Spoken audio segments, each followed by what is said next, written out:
So without further ado, let's take a look at this. Ability to take extra special measures in great times of national emergency. And I think that what he's done is he's taken the ability to do those measures, one of those being tariffs, and he's kind of fabricated a national emergency by claiming that because we have big trade deficits, it's somehow a national emergency. And now he's using that to unilaterally conduct economic policy as the president. Whether or not I think the tariffs are a good or bad idea, I know everybody knows my opinion on this. I think they're a horrible idea, especially with the way that he's done it. He shouldn't be doing these unilaterally. These should be passed through Congress. The president is not the sole source of our econ policy in the United States of America. Yeah, this whole thing about, well, he should pass it through Congress. And yeah, in theory, yeah, it would be, I guess it would be good if the president could just wait and pass it through Congress. But Donald Trump wants to fix all this in like a short amount of time. He's only got 4 years, you know? So he has to fix a lot of this stuff in those 4 years, and there's a lot of damage done. And then especially to like, I mean, you know, even though like we already, like we're in charge of like the House and the Senate and stuff, like Donald Trump is still having a hard time accomplishing some of these things because of these freaking judges. And so listen, like, you know, desperate times call for desperate measures. So in this particular situation, I'm not exactly against Donald Trump kind of, you know, bypassing some of this stuff. Plus, he's like, I don't know, he's the president, you know, and he's not the first time. It's not the first time he's kind of taken things into his own, like the president has taken things into his own hands. Can you go into more of why you believe it's like a horrible idea, tariffs? Internally, they lack consistency. They say that they want to bring back manufacturing, but then they say they're willing to cut deals with other countries. So I don't know what that means. If we cut another deal with another country, wouldn't that undermine our own manufacturing? They say that they want to use the tariffs to bring back manufacturing, which implies there's going to be a whole bunch more jobs here for, I guess, blue-collar workers or whatever. But then they also say that most of the jobs that come back here are going to be high-tech jobs because you're not going to have the old factory jobs of the past. So that's a delusion. They try to say that that we need like factories here so that people can build and work and do stuff here, but our unemployment is incredibly low. I think it's still at about 4.5%. So I have no idea where all these new workers are going to come from. They don't exist right now.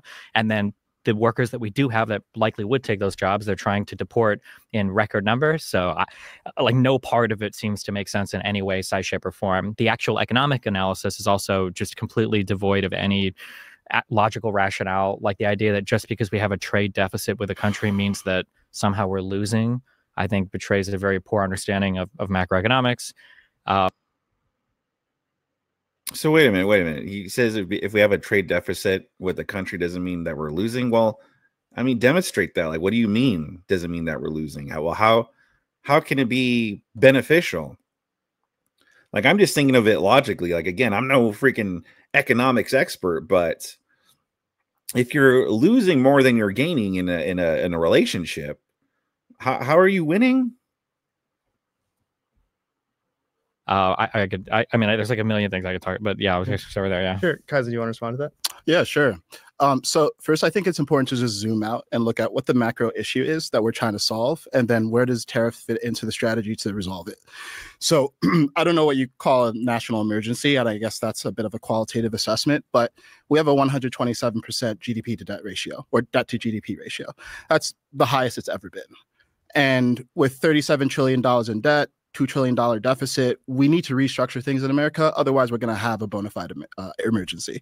So first, do we agree that there's something that we need to head off at the pass, whether we agree that's an emergency right now or it'll be an emergency later? No, I think that this is given as a truism with no qualifiers ever. I would ask you very simply, what should the debt to GDP ratio be? I know it's the highest that it's ever been, including wartime, right? So the highest it's ever been, even post-World War II, was 119%. And I think we could agree that there's a point where it is too high. Could I give you a specific number? I couldn't. And it's not even a general number. Like, what's a country that's doing better than us, and then what's their debt to GDP ratio? I think that this is a truism that's given with zero thought. I don't think Trump's thought about it. I don't think Lutnick has ever given a justification. I don't think anybody has ever thought about it. It's just kind of like a truism. Like, the debt is bad. Like, what should our debt even be? Is 50% good or 70%? Well, part of it is the issue is it's. Well, I mean, shouldn't you try to have the least amount of debt as possible? I don't know. Sometimes I feel like Destiny just like, this is why people call him like a contrarian. Like, all he does is just like, okay, well, I don't know. We shouldn't have this high of a debt. Okay, well, who says debt is bad? And what's the number for debt? And blah, blah, blah. Like, but he doesn't demonstrate how any of it's actually good or how it's good to have a debt or whatever. It's just, well, is it really that bad? You know, you can't have a debt that's too high. Like, just think about it again, like logically, like as a person or whatever. If you have a debt that's so high that it's really hard for you to pay back, I mean, that's a bad thing, right? You should be trying to minimize debt, having little to no debt, at least. Yeah, you might not have a set number, but you want to try to have the least amount of debt as possible. It's a confidence meter in a sense, right? So that reaches a point where the debt to GDP ratio is too high for anyone to want to take on American debt. Now, when we say confidence meter, so, and hold they don't. on, Oh, yeah, go just finish what I'm saying. Sure. So obviously, I can't discern from here what that point is, right? And for everyone, it's different. But there's a point where we basically go over the cliff, and we're trying to avoid that. So to the question of, are there nations with a higher GDP to debt ratio that are doing fine? I don't know, genuinely. But the question is this something that we need to get a handle on at all? So if we don't even agree on that, then the discussion on strategy is kind of moot. But do you agree that this is something that needs to be resolved or not? I don't know what we're even resolving it to. So like, when, for instance, when you said confidence meter, the USD was about as strong as it's ever been, despite supposedly this debt, you know, being horrible and about to take us over a cliff. It was when Donald Trump started to take corrective measures on it that the USD started losing a lot of power, that the bonds market started to shake, and it made it look like other countries are losing faith in America. So I feel like there's a lot of truisms given about the debt or given about macro econ, but like when you look at any of the numbers, you can't find any justification for it ever at all. Like, and nobody can talk about it. It's just kind of like, these are just truisms given for like political points, I feel. Okay, so you don't think that this is proven to be an issue that we do need to prioritize right now? I think that there is a responsible and healthy discussion to have around what should our debt look like, how much debt should we have, and what policy should we take to alleviate that. None of those conversations are happening right now in this administration because they don't even understand what the debt is or really anything about economics in general, I guess. Like, it says who? Destiny says you. Like, should we get Destiny in there? I mean, Destiny seems to be like an expert, huh? Should Trump call Destiny and be like, Destiny, what do you think we should do about the debt? Oh, wow, I think we should have a conversation. And then, you know, he just talks a mile a minute, and then Donald Trump is just like, I don't even understand what this dude's saying. I could hear his jaw swiveling through the phone. I mean, like, really, that's just some of the thing about this. It's like, what does Destiny know? Like, can Destiny fix this? Like, he doesn't know what goes on behind the scenes. Like, just for instance, because we have a trade deficit with a country, that doesn't mean we're subsidizing them. Trump says it over and over again. It doesn't mean we're losing out to them. Trump says it over and over again. And it doesn't mean that it's weakening our economy, but Trump says it over and over again. So how can you even begin to have a discussion on what the debt should look like? You know, I mean, like Donald Trump already like served, you know, a term as president, and it was a it was a good term. It wasn't a perfect term. Like, there is no perfect term, but it was good. And if you point that out to Destiny, but Destiny is going like, oh, well, that's because he inherited Obama's economy. You know, they always do the whole thing that where if Republicans in charge and the economy is good, well, that's because of the Democrat that was before him. But if you know, a Democrat's in charge and the economy is bad, well, that's because of the Republican that was in before him. You know, it's so crazy how that works. But if Donald Trump starts crashing the economy, well, now it's all on him. You know, well, this is all on him. You know, like, it's so funny how they always shift the blame away to someone else. Anyway, my point about like how Donald Trump served like a good term the first time was that it shows that he's not some kind of bumbling buffoon that a lot of people on the left try to paint Donald Trump out to be, like Destiny here. Like, Destiny swears that Donald Trump just doesn't know what he's doing, and he doesn't understand economy, and he doesn't understand anything. And it's like, well, says who? Destiny says you. Like, I think Donald Trump has a pretty decent idea of what to do in these situations. Like, if we don't even have a basic understanding of like what a trade deficit is, I guess. Yeah. So where I agree with you is Trump administration has not been good about messaging some sort of comprehensive idea of what the debt should be, why it's too high, why we need to get a handle on it, and what the limits of that handle should be. So I agree with you there. And I'm not here to be clear, real quick, we don't agree on that. I'm not saying they're not messaging it. I'm saying they don't understand it. Okay. And I don't know that they don't understand it. I'm curious what makes you confident that they don't understand because it. Every single step they've taken has been bad for it. Says Yeah, who? so this is one of those Says things where who, it's like, I Destiny? personally don't feel confident that I have such a strong grasp of macroeconomics that I could say that A, every move that they're making is illogical, and B, that they don't even have a strategy. What I can say is that I'm pretty confident that having a $37 trillion debt and $2 trillion deficit is unsustainable. And at minimum, we need to correct the trend, even if we think that at the absolute, like, we can sustain 127% debt to GDP ratio. So with that being a given, the question is, what should we do about it? And I think a lot of the time when we talk about tariffs, we talk about them in isolation. And where I agree with you is the tariff strategy has been opaque if it's there at all. Right? We talk about tariffs in terms of wanting to reshore manufacturing, and then it turns about we need to turn it into some sort of methodology for creating reciprocal tariffs, and it's more about fairness, and then it's about blue collar workers, and it's really unclear. But I know that the overall strategy is to at least cut the deficit to zero by increasing revenue on the revenue side through tariffs and reducing costs through DOGE, which we're going to talk about in a moment. And to me, that's something that Howard Lutnick has said, it's something that Scott Bessenson said. To me, that's at least a compelling directional approach to dealing with this. And I think it's very hard to assess where tariffs fit in the overall picture, because we're also talking about things like deregulation. And yeah, as you mentioned, it's not as simple as, hey, we're going to put a tariff on this country and there's not going to be any negotiation past that. So, Sure. so there's been mixed messaging. I do like directionally, though, that someone is putting a stake in the ground and saying, hey, we need to resolve a deficit, because at least intuitively, this doesn't seem like something that we can sustain indefinitely. Tariffs are supposed to at least help with that by bring back American manufacturing, and then that raises corporate tax revenues. Then we can tax more on the corporate side. They've also said some things about cutting income tax below 150K and using tariffs to replace income tax. So for me, I just like that there's a president who's actually addressing this.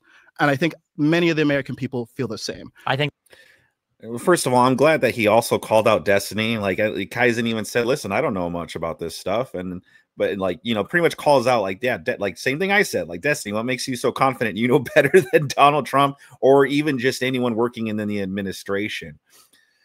To Kaizen's point, though, too, I mean, I agree. I think why we support Trump through all this stuff is that he's at least trying to do this for the American people. He's trying to serve the American people. Okay. And so when he's making these measures, it seems like it's in the name of serving the people. Whereas with like Biden or the Democrats, it just seems like they're just doing it for themselves. Like when I reviewed that James Carville and David Hogg debates, you know, Carville straight up said, our job is just to beat Republicans. Notice how nowhere was it like, oh, our job is to beat Republicans and serve the people. No, it's our job's to beat Republicans. And the way they want to beat Republicans is by promising people free shit, you know, pretty much buy people's votes. It's as if they're like, yeah, we'll give you this stuff. Just leave us alone and let us do our corrupt shit over here and let us enrich ourselves over here. That seems to be the Democrat strategy.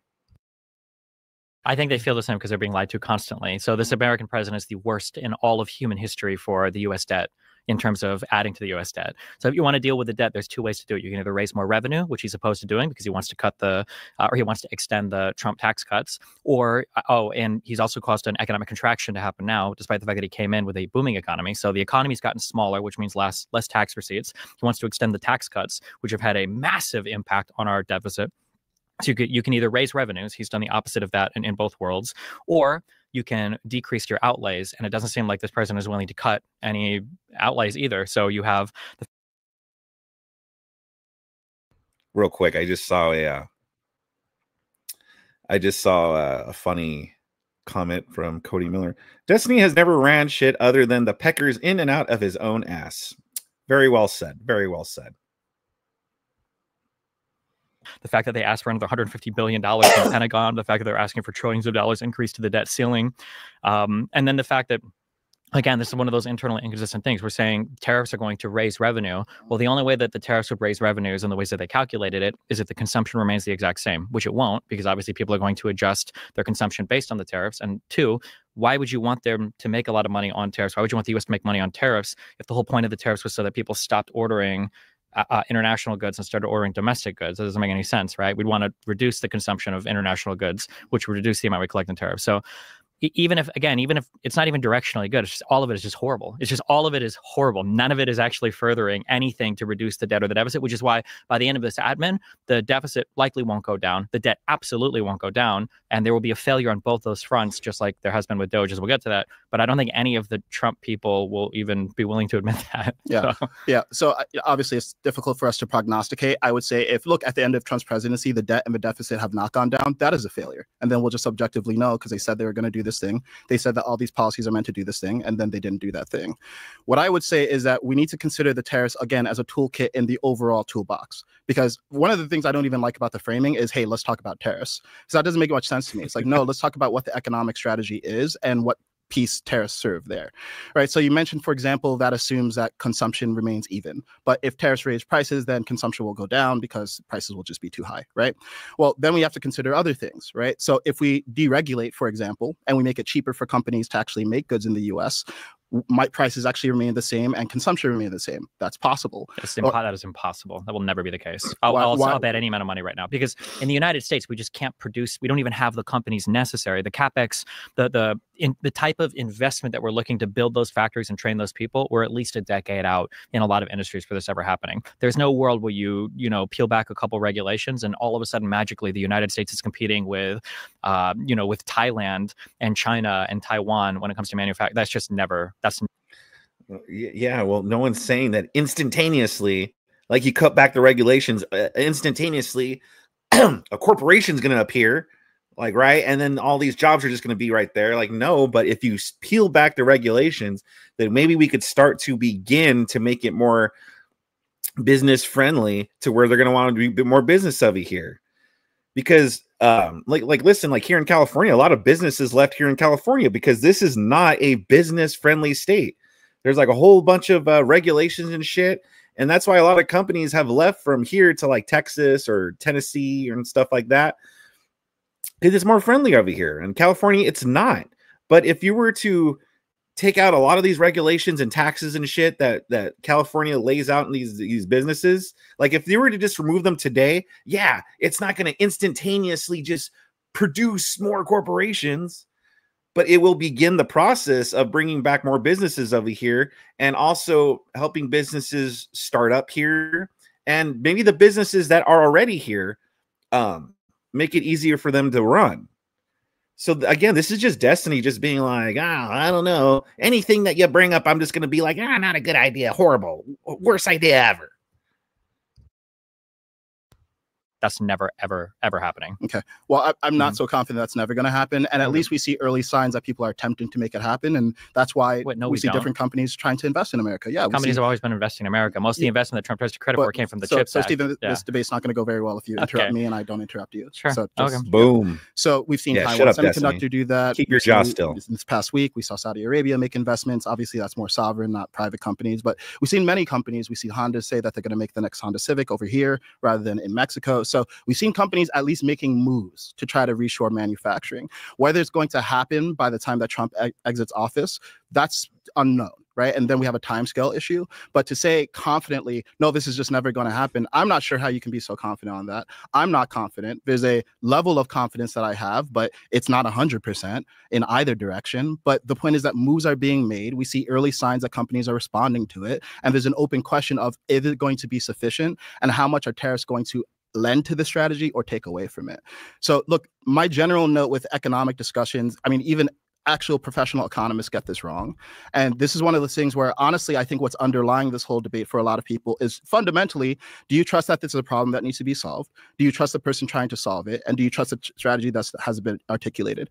It sounds like where you're at is you don't trust that this is a problem that needs to be solved. You don't trust that Trump is a person to solve it. And you don't trust that there's a strategy. I trust that this is a problem to be solved. I'm unsure if Trump is the man to solve it. I am unsure on whether he has a correct policy to solve it because you haven't heard it thoroughly articulated comprehensively, but I think we need to do something because I don't think this is a sustainable track. And personally, I'm just happy that someone's trying to solve it at all. I mean, well said. I mean, Kaizen so far being pretty based here, pretty reasonable. And look at Destiny's face. Destiny here just seems like he just wants to be a contrarian throughout the whole thing. Just whatever Kaizen argues, I'm just going to argue the opposite. That seems to be his strategy here. Yeah, I don't know how we can say we're happy someone's trying to solve it at all when Trump has proven he had his first whole term where he proved he was horrible on things like the debt and the deficit. He added more to the debt than any president prior to that. A lot of the debt that accumulated even under Biden's term was a result of the Trump Tax Cuts and Jobs Act. And a lot of the debt that see, that's their strategy. Always like, anything that, Joe Biden did, anything that happened under Joe Biden that was bad, well, it's because of Trump. That's always their go-to strategy. Whenever the Democrats get something wrong, just blame it on the previous Republican. If the Republicans do something right, give credit to the previous Democrat. That we ended up, and a lot of the interest we paid on the debt that was accumulating under that. So there's no reason to believe that Trump would do anything good here. No reason because he to failed on his first term. Whatsoever. He's continuing to fail on his second term. Maybe something magical will change. The thing that bothers me the most when we say, is this something that we should talk about? In terms of like, what is a healthy debt to GDP ratio? I think there probably is a good conversation to have there. And I think there's a good set of steps that we can probably take to alleviate some of the fiscal burden that we have in the United States. That conversation can't take place now because nobody has any idea what it should look like. A lot of people are deluded into thinking the debt should be zero. And a lot of people are now fixated on, should we have a worldwide tariff policy that's been enacted unilaterally from the executive branch from a guy who has bankrupted casinos? And there's no reason to look at any of this and think that it's going to end positively. Nobody internationally thinks it's going to end positively. The markets don't think it's going to end positively. No foreign governments think it's going to end positively. Half the United States, the frustrating part is that all of this will end up not working out in 4 years, and everybody's going to, on the conservative side, will be scratching their heads, like thinking like, well, who could have guessed? And it's like, well, we saw it didn't work in the first admin. He added record levels to the debt and the deficit, and now it's not going to work in the second admin. He's taking even more catastrophic steps. So I don't know what conversation, we can even realistically have about alleviating the debt now. Trump on the campaign trail promised to hire Elon to cut waste, fraud, and abuse from the government. If you were to give Doge a grade, how would you grade them? Okay, my prediction: Kaizen's going to give a reasonable answer, and Destiny's I'm going to give him an F minus. I mean, listen, I'm taking a wild guess here, but I think this is how it's going to go. Okay, so I'd say, Doge's stated goal is to remove $1 trillion from the deficit on the spending side. Today, if we take their numbers to be accurate, they've saved $170 billion. Some of this is pending congressional approval to actually be concretized. But that's, I consider, a pretty good clip considering that they're less than 170 days even in office. Now, in order for them to... Yeah, thank you. Yeah, the Destiny impression is a little hard to do because you have to do you have to have a list, but also do the jaw swiveling too. So yeah, my name is Destiny. Yeah, I talk really fast. And so it's kind of challenging, but I'm glad you enjoy it. Them to save as much as they want to. I think they probably need to do more than just efficiency cuts. And then we get into more sensitive conversations about entitlements and things like that. My general thesis is, and this kind of goes back to the debt conversation and deficit conversation, something radical does need to be done. So I proceed from the basis that I'm happy something's being done at all. My biggest criticism of Doge is I think the messaging has been really poor. It's been really unclear what their criterion is for making cuts or for laying people off. It's been unclear how much of this is politically motivated, like when we consider the stuff with USAID versus actually about massive efficiency gains.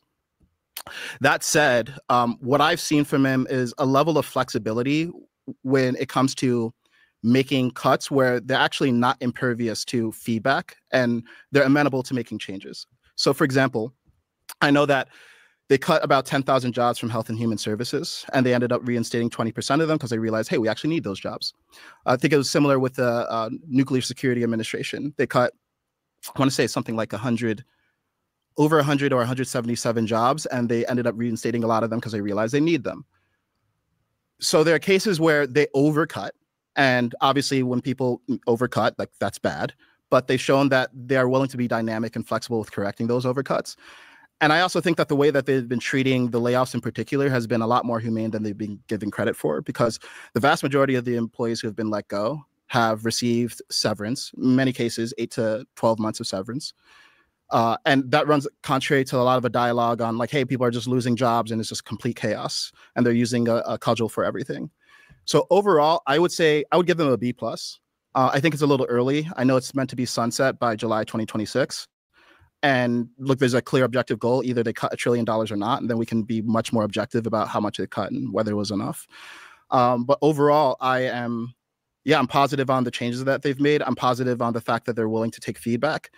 And I think one thing that people don't understand about the way Doge is structured is they don't actually have statutory authority to make cuts unilaterally. It's not like Elon or anyone else in that department is just going in and cutting things without consulting with the agency or department heads.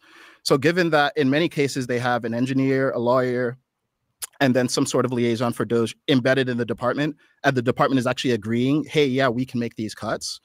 I'm just happy that there's some sort of influence in these departments that is looking at this with a fresh eye and recommending cuts. B, I'm glad that the departments are agreeing with those cuts and following through. And I think this was necessary. I think the question is just on the margins, are they doing as good of a job as the ideal Doge could do? So for me, it's B+. I think that's a pretty fair assessment. And the fact that, yeah, like Kaizen said, that they've been fair about things. It's not just a dictatorship, you know, that like the left are trying to make it out to be. It's fascism, it's a dictatorship and all this stuff. It's like, no, they're just trying to do right by the American people and save money. That's all. Because again, like I said, when the Democrats were in charge, it's clear they just wanted to enrich themselves. I think pretty much that's the Democrat Party at this point. How can we enrich ourselves?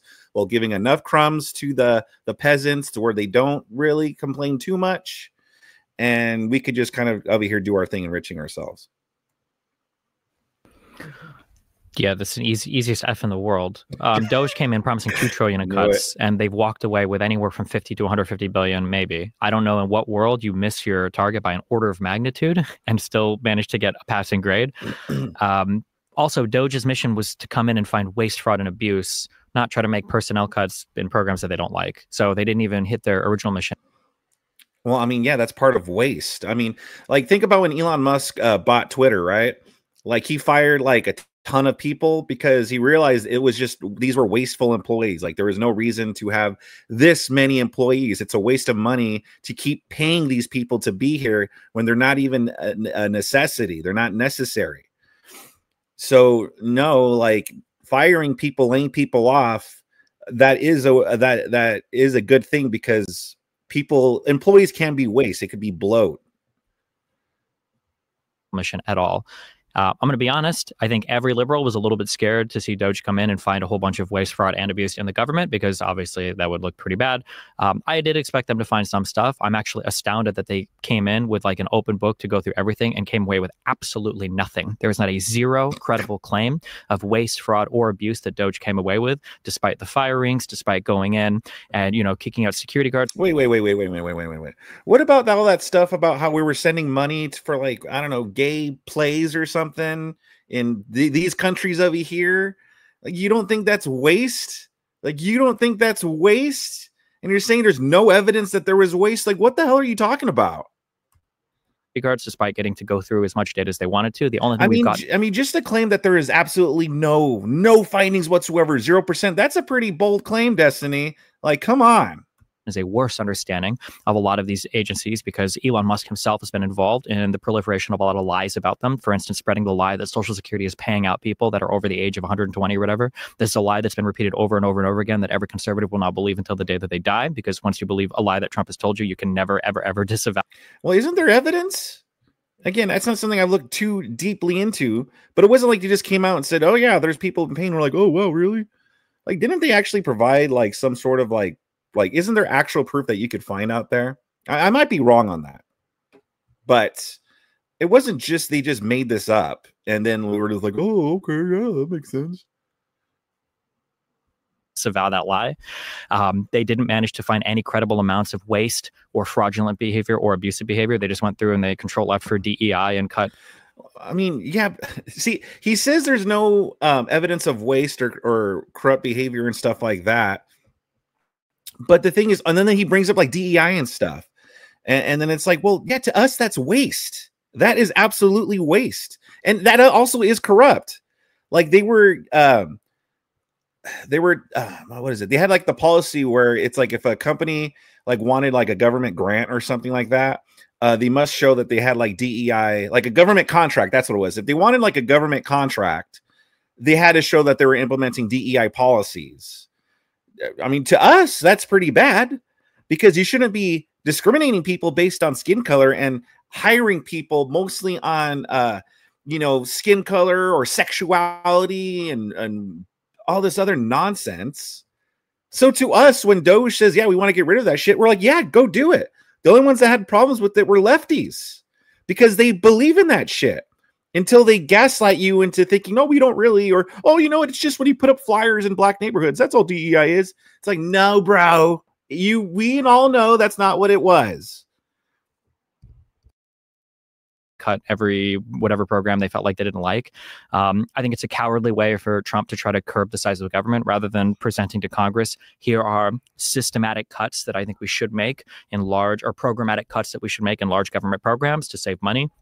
They haven't done that. They're just trying to like fire random people to make savings. So, I mean, I don't know. They came in looking for waste, fraud, and abuse. Seems like they found none. I haven't heard of anything regarding that. No credible claims of that. And they missed their mark by at least an order of magnitude, maybe 2 orders of magnitude, if they end up getting only 20 billion or whatever worth of cuts approved by Congress. So I don't know what world that's ever, especially given all the political capital expended on it, all the drama related to it.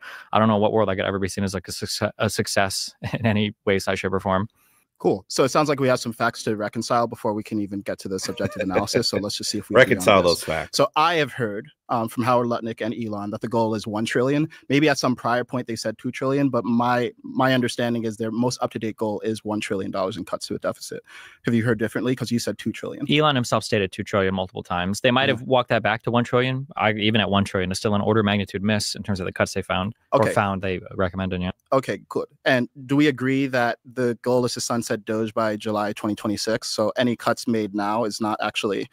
Yes, but my understanding is not actually complete with the process. Yes, but my understanding is the majority of what they've suggested is basically done, that they've kind of like taken a step back now. So they might find little things, but basically the majority, the bulk of the work is done at this point. Okay, my understanding is not that. So my understanding is that Elon is a special government employee. He's there for 130 days. He's used up the majority of that, so he can't be full-time on the team. But they have other people in Doge. They have Amy Gleason leading it now. She used to be in the government, or was in the government, and she's a more traditional full-time employee. And this work is going to continue until July of 2026, which means we have a full year to make up the gap between, you're calling it, 30 to 150 billion. They're saying on their website 170 billion. Probably the truth is somewhere in the middle. I don't know. And then there's a question of how much of this actually gets approved by Congress and concretized.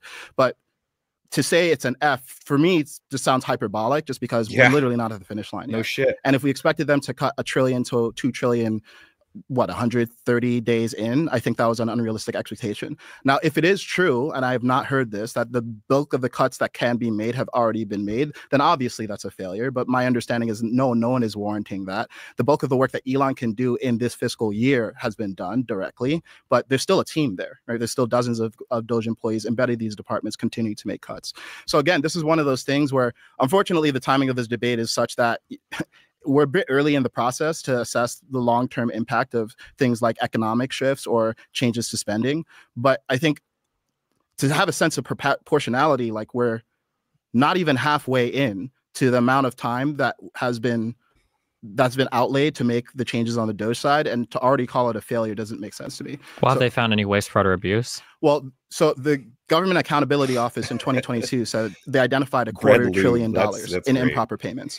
Majority of that was overpayment, right? So there's tons of... Yeah, but what you just said, that was like Government Accountability Office, not Doge. And Doge is looking into the particulars of what those improper payments were. So what I'm saying is there's a bucket of at least $250 billion here that we know that in 2022 was wasted. Now, how much of that is fraud? How much is that abuse? I don't know, but that's what Doge is looking into now. I don't think Doge is looking into that. I think the Government Accountability Office, and I think that the Office of Inspector General is looking into that. The easiest way to pull the plug on this argument is if you really cared about saving money for the government, then the number one most efficient program to put money into is the IRS, of which they're trying to pull people out of. There's some 400 to 600. Bruh, did he really just say that? Did he really just say that we need to invest more in the IRS if you really want to save money? Oh boy, this is why no one likes you guys. You understand that? When you say shit like that, that's why no one likes you guys. If this were like a cafeteria, you would have been sent right back to the freaking jackass table over there. Not even the nerds table, just the jackass table. I'm like, get out of here with that shit. Invest more into the IRS. Who says that? $600 billion annually. That's every single year of money out there that the IRS just can't go after because they don't have the manpower for it. And Republicans yeah, they don't have enough manpower. They don't have enough guns. Remember that whole thing, training IRS to go to people's homes armed to collect their money? Yeah, my money, please, or else. Try to pull employees out of it or take employees out of the IRS, as Trump just bragged about it.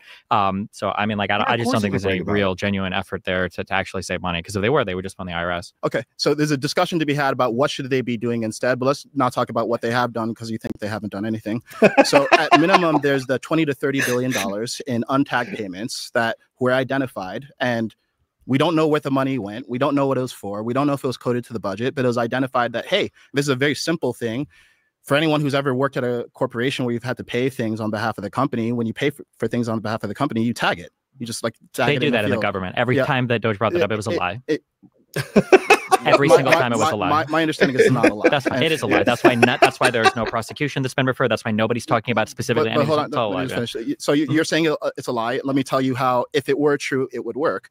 It's literally, there's a field that's optional where you can indicate what the payment is for. It was not indicated. And this doesn't mean that there was a mass amount of fraud, but it was one of these very simple things where, hey, the systems were not properly designed to make sure that we have accountability and transparency over how every single dollar was spent.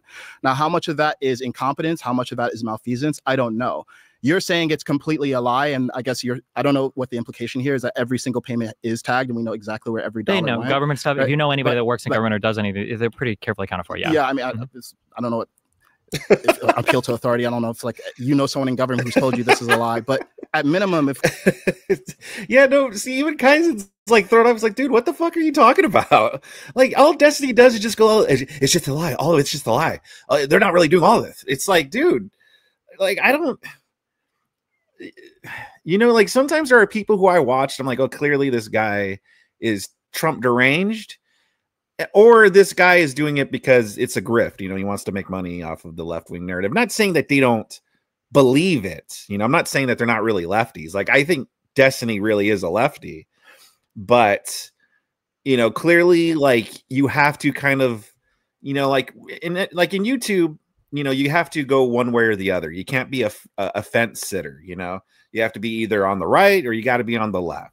So even though there might be some ideas that, okay, well, maybe you might agree with the other side on, for the most, if you're in this to gain an audience and stuff, then you kind of have to be on your side, if you know what I mean.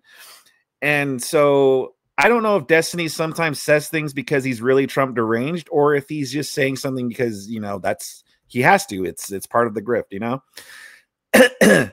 And there's sometimes where I think, yeah, this is part of the grift. Like, I think a lot of this debate's part of the grift, but then he goes into these wild like tangents, and then I'm like, okay, no, I think he really is Trump deranged, but like I still can't get a handle on Destiny. Like, he's one where I'm like, I don't know where the hell this guy's head's at. I want to take this opportunity though, and then we'll let Kaizen finish. So listen, I don't like doing this. Okay. I don't like asking for donos or whatever, super chats. I got to get good at the grifting. You got Andrew Wilson, who's good, who's really good at it.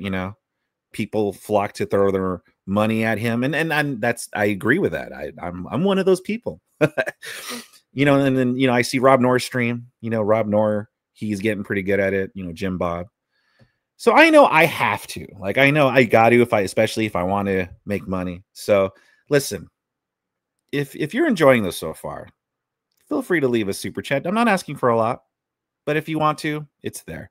Also, I want to show the Discord, because I got a new Discord server. So if you weren't here earlier, when I was showing the Discord, I have a pin linked in the comment section, which is a link to the Discord, the Cool Vic Discord, brand new, trying to get more people in there, trying to get it going. So if you haven't done that, yeah, do that. So now let's get back to it. If we agree that we trust the GAO, and we trust that when they say that there's $250 billion in underpayments, overpayments, and payments that they don't know where it went, then the question is, okay, well, how much of that $250 billion at least has Doge captured? I'm identifying 20 to 30 billion and saying, hey, we know that, or allegedly, according to them, and you don't believe them, but I'm taking it at face value, they're saying it was not tagged. and now it's getting tagged. So that's a very simple change that's been made that it doesn't get us all of the way there, but it's a demonstrable difference in moving the needle on actually cutting the amount of spending that the government is doing. In addition to that, I mean, the Social Security Administration for years has identified that yeah, there is fraud in Social Security, there is fraud in payouts, and Doge has been on top of looking at that too. So unfortunately, it feels like there's just a bit of an unbridgeable divide, because if you're just saying it's a lie, like I'm actually interested in how you can prove the negative here. Like, yeah, exactly. exactly. I mean, it's super simple That's on my claim. side. So when you're talking about those mistags of payments, okay, fine. Let's say that there was some fraudulent behavior there. Who's been recommended for charges? What is the FBI or the DOJ going after? The answer for these is always going to be nobody and nothing, because all of it is a lie. Whether or not. Okay, so the only way to know if it's true is if they're actually being prosecuted for this stuff, or if they're going after that. That's the only way. So I guess if you claim Trump did something and no one goes after him for it, I guess by Destiny's logic, then it's a lie. He didn't really do these things. You know, Joe Biden, I guess all these allegations, since no one's going after him for it, then I guess it's just not true by Destiny's logic. Whether or not there's like a payment tagged on a database, anybody that's... I mean, first of all, I mean, like, again, are these things like, so for instance, DEI policy, that's not exactly illegal. So who do you like, what charges should there be? Like, it's not, I don't think it's I mean, is it illegal? I don't think it's illegal to do that, right? To provide some kind of incentive to kind of push certain groups of people. I mean, I guess maybe technically you're not supposed to, I don't know.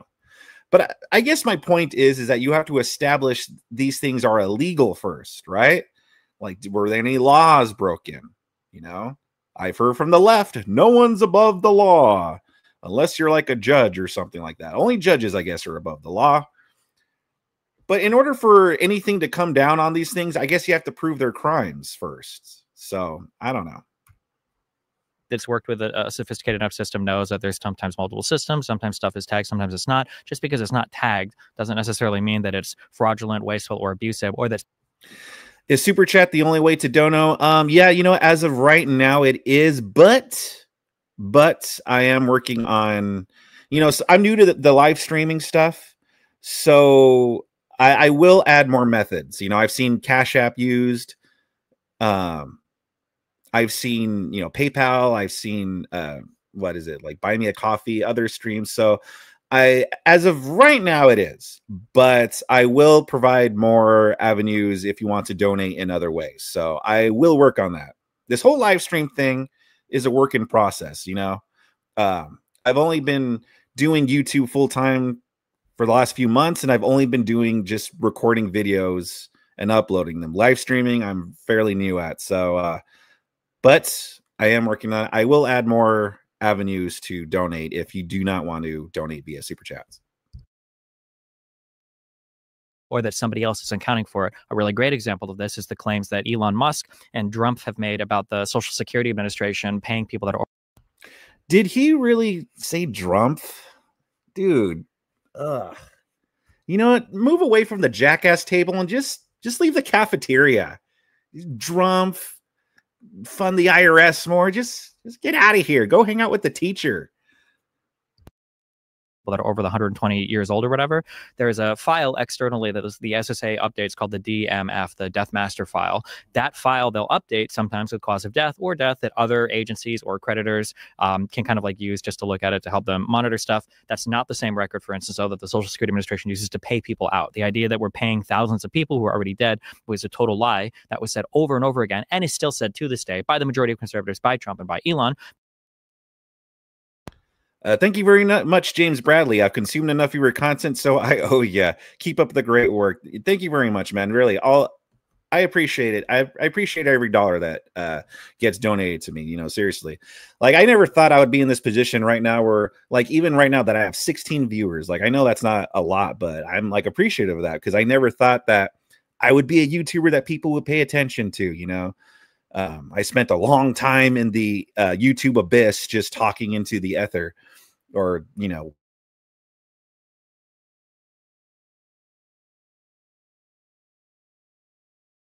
so now that people are paying attention to me, I'm really...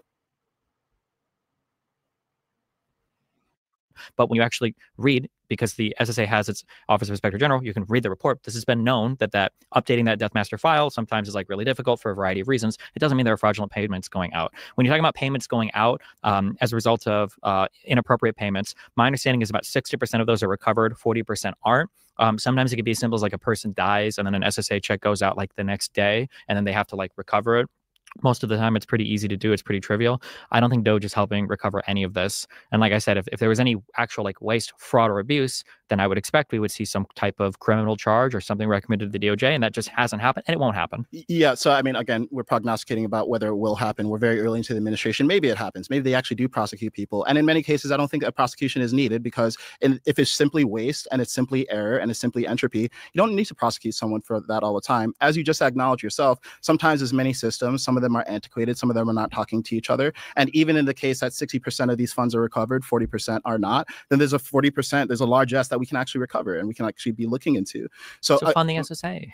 Sorry? Stop pulling employees in from the SSA. Fund the SSA. Yeah, it might not be an issue of funding the SSA. It might be an issue of making the SSA more efficient and actually updating the systems and updating this DMF, as you pointed out. Or as I understand it, there are systems that are coded on really old code called COBOL, and people don't. You know, that's another thing too. Lefties, like their solution is just throw money at the problems. You know, like it's just always just give more money to it. Just give more money. That's always their solutions.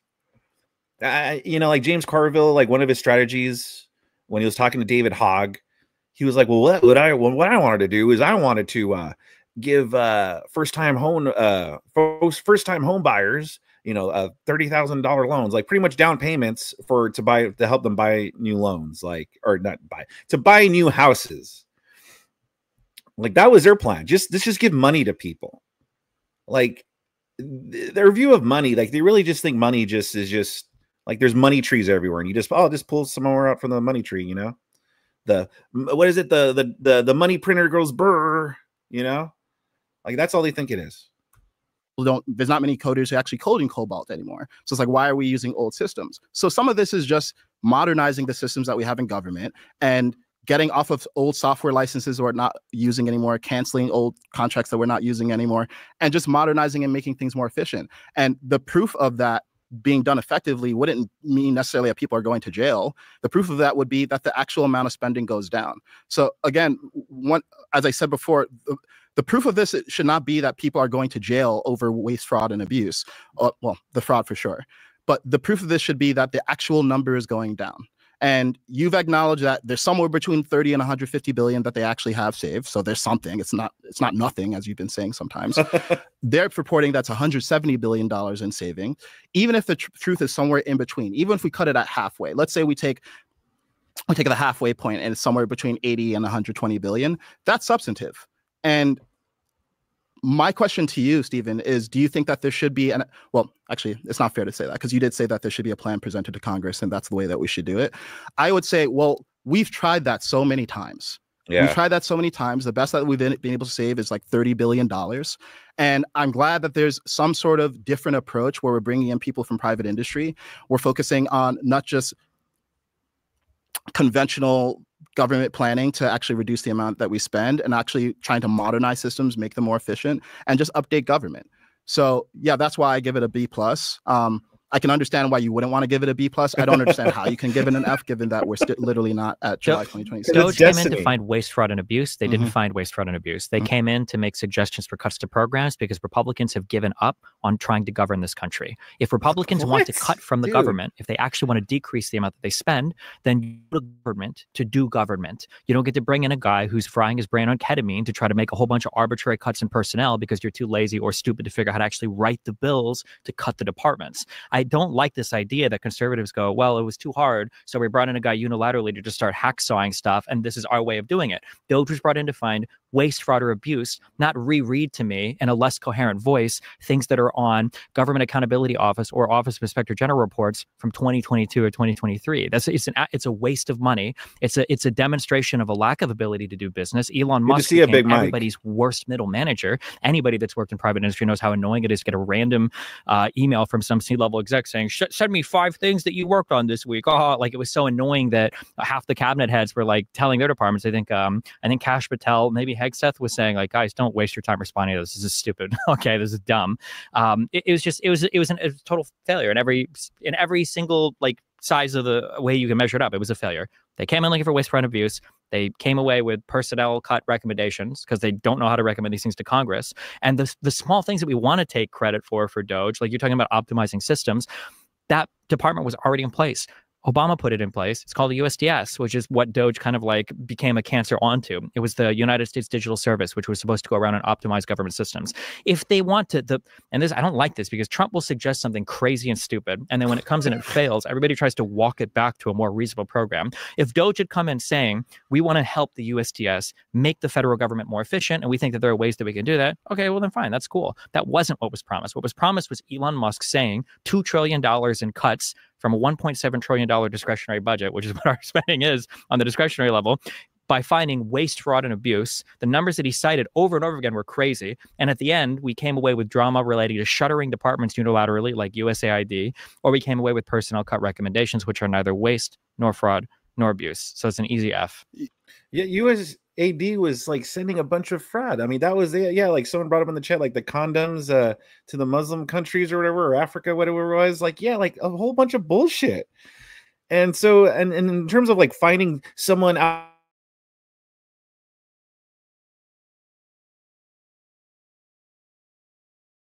like Elon Musk, like, well, yeah, pretty much as swampy as all hell. Swampy as all hell. Why would you go to them and be like, how are you going to cut all these things? Like, it doesn't make any sense. It makes perfect sense he would bring someone from the outside who runs multiple businesses, successful businesses, by the way. Elon Musk is a billionaire. He didn't just become a billionaire for nothing. You know, a lot of people, when he bought Twitter, people were saying, oh, it's going to shut down in like a few months or whatever. No, X is still going fine. It's still going well. Part of the reason is because he made a lot of cuts. He cut a lot of waste. So why wouldn't it make sense to bring in someone like Elon Musk, someone who is who doesn't live in the swamp, to come in and be like, yeah, we should make all these cuts? Why do we? Doesn't make any sense to depend on the government to cut from the government. Yeah, so I would say that personnel cuts can be cutting waste. Yes. I mean, if there's a certain amount of people doing a job and we can do the job with fewer people, then anyone above that we don't need. And that's unfortunate because obviously it sucks for those people who are doing the job to be removed from the job. But this is very normal in private industry. You say, hey, we actually have too many employees to do something that now, either due to better systems or better technology, we can do with fewer people. So I would say that laying off people does constitute removing waste. I'm not sure what you consider waste that wouldn't be personnel cuts. There's obviously examples of waste that are not just personnel cuts, but I would say personnel cuts falls under the category of waste. So to say, oh, well, all you did is cut employees, that's not actually resolving waste, fraud, and abuse, I think is categorically not true. I don't think there's any way to let me just finish what I'm saying.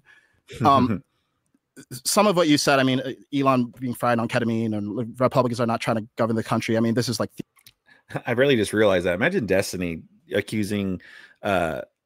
calling out Elon Musk and his ketamine, when a lot of people think Destiny's like on Adderall. Like that's why his jaw swifts like that back and forth. People are like, well, I heard he does that because he has a lisp. The thing is, his lisp is still there.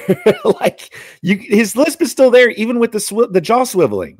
So even if it is because he's trying to get rid of this lisp, it's not working really well. Like theorizing about people's state of mind and ad hominem, I don't think that's really necessary. And I'm not really interested in speculating on what Elon's mental state is or Republicans' motivations. But again, we go back to the higher level problem, which is that we have a massive deficit. Kaizen. In my mind, we need to get a handle on it. At least directionally, we need to get a handle on it. So does it increase? We've tried the traditional approaches that you've identified. We've tried the conventional government agencies, audit other agencies, and then make recommendations to Congress, and then Congress approves those changes, and it hasn't been working. And that's why we need to, as annoying as it could be to have a private industry middleman involved in the picture, look to private industry. And this is not completely without precedent. I mean, Henry Ford helped the government, Howard Hughes helped the government. We've had business magnates help the government at stages in the US's development before. Now, whether you think Kaizen or Destiny is winning the debate so far, one thing is... Okay, what the hell is this? What are you doing, man? Come on. Only I may interrupt. I know this is your video, but it's on my stream, and only I may interrupt. All right, well, now I got to find where... Okay, so let's see. Here we go. No, I don't care about your VPN. Got your back. So the question again is not whether Elon's on ketamine or whether we should be bringing individuals from private industry. The question is, how do we actually get this deficit in hand? And I haven't seen any public sector approach that's been successful. I see a private industry success that is at least more successful than every approach prior, because the most savings that we've ever gotten is around 30 billion. And if that's a low end of your range, then Doge is actually already doing better than they've done in the past. And I think that's something that shows early signs of promise. Again, if we don't get it through Congress, a lot of this doesn't actually end up mattering at the end of the day. But I would like to hear, what is an approach that we haven't tried, that we should try, that doesn't involve private industry, that you think would work? A real approach would be having people come together when you go to make the budget and suggesting these are programs that we need to make. We actually need to make programmatic cuts to huge parts of the federal government. But the problem is nobody wants to do that because they know that U.S. citizens generally enjoy those programs. And so they're too cowardly to actually cut from any of those programs. So that's one way to do it, is to cut from the programs. The second way to do it... Is that what's going on here? People enjoy these programs? Is that what's going on? People who are just really for having gay plays in whatever country or sending condoms to this. Is that... We really like that stuff? Is that what it is, Destiny? We just really love that. And, you know, the people are, well, we can't not send the condoms to Africa or whatever, the Muslim countries. We can't not do it. The people just love it too much. We got to think of another way. We got to think of some different types of cuts.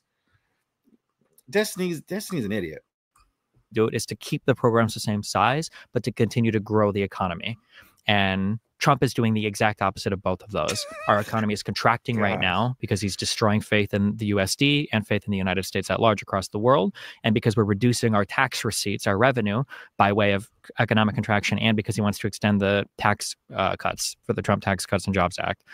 So again, government program. If we were ever going to have a conversation on the debt, on the deficit, I think that we could have that conversation. But now we're even further from having that conversation because we're fixated on whatever Doge is or whatever this is. We're not going to, like, if the deficit, the budget deficit, and of course the debt will grow, but if the deficit grows or stays the same, will you admit that it was an utter failure the entire 4 year? If after a year or two, will you say, okay, well, this has failed, this is not working? Yes, because then enough time will have expired for us to see the objective result, and the objective result was not met. So absolutely. Okay. Yeah. And just to be clear, Stephen, I mean, obviously we don't know each other well, but you know, Thank when you say like conservatives or Republican, I consider myself neither of those. I know you're not necessarily saying I am, but we're addressing a party that's not in the room, and I'm not here to argue on their behalf. What I'm saying is that there's a problem that needs to be addressed, and the way that the first solution that you propose, which is that we propose programmatic adjustments.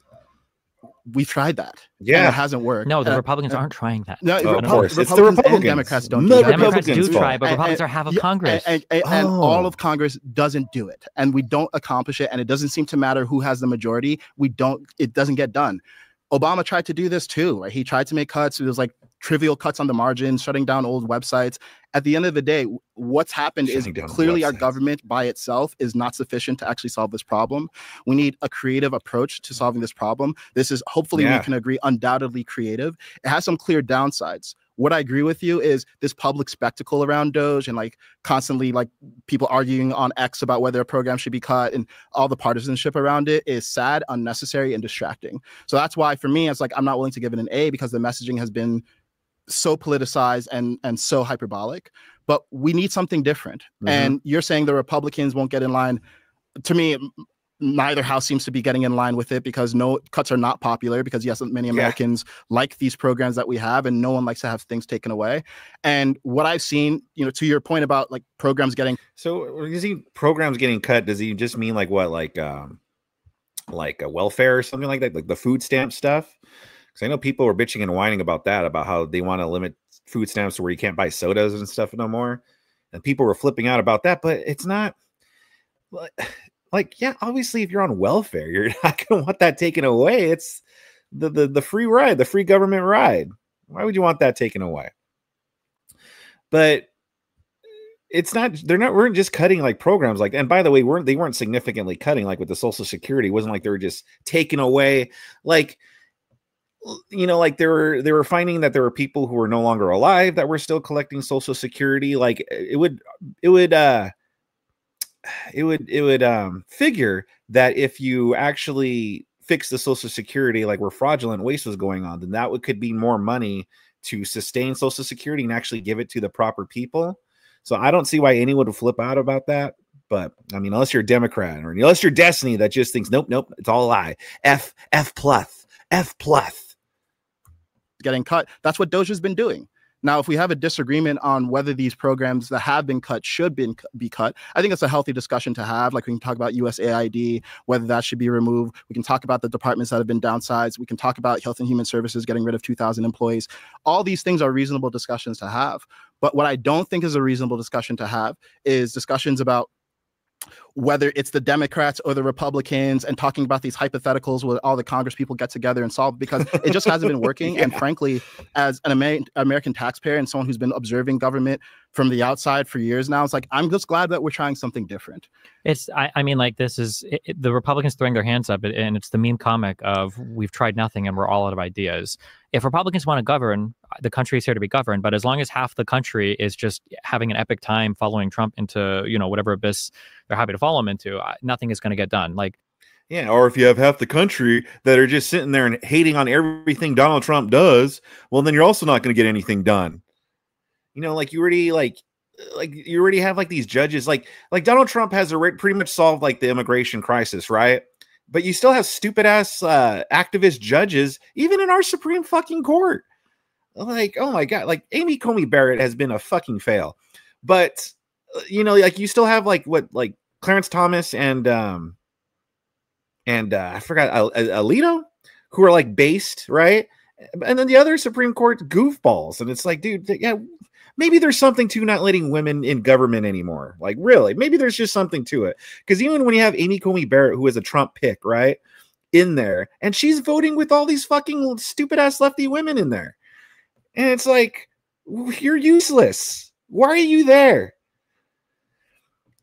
Anyway, what was my original point? I know it had something to do with judges. Oh, yes.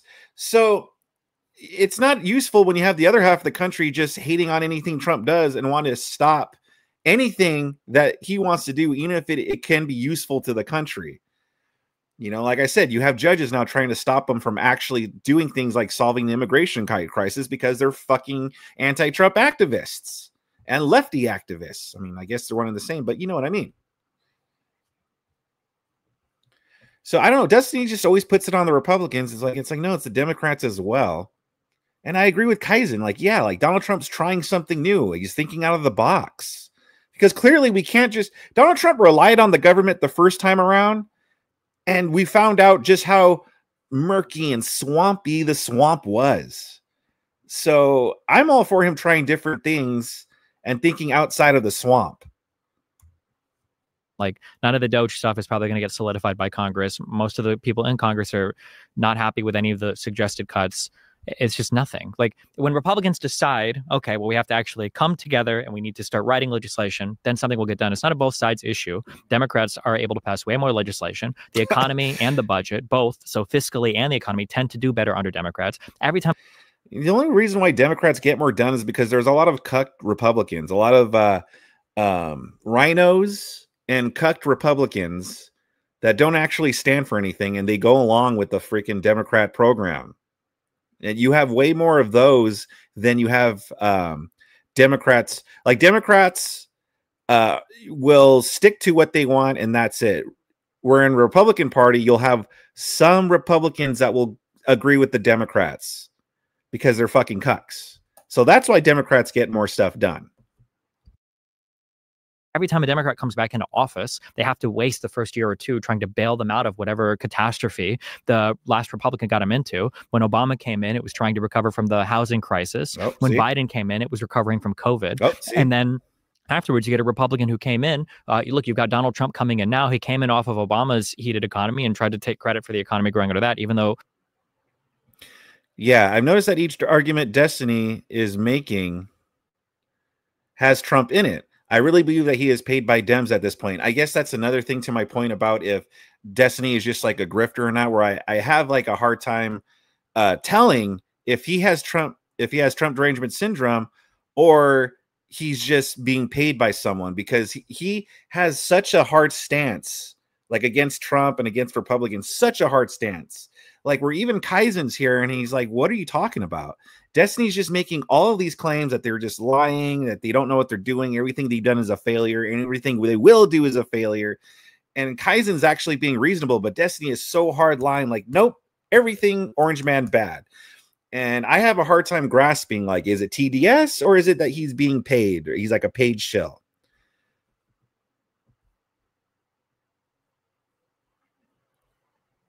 So Trump added record levels to the debt and deficit. And now Trump has come in after the economy was doing great under Biden. We were dominating OECD and G7, like in every conceivable way. And now he's like managed to cause an economic contraction after a quarter. It's frustrating to see a Democrat comes in and has to clean up after the last Republican. Yep. The last budget deficit, or I'm sorry, the last budget surplus we had was under Clinton, was under a Democrat.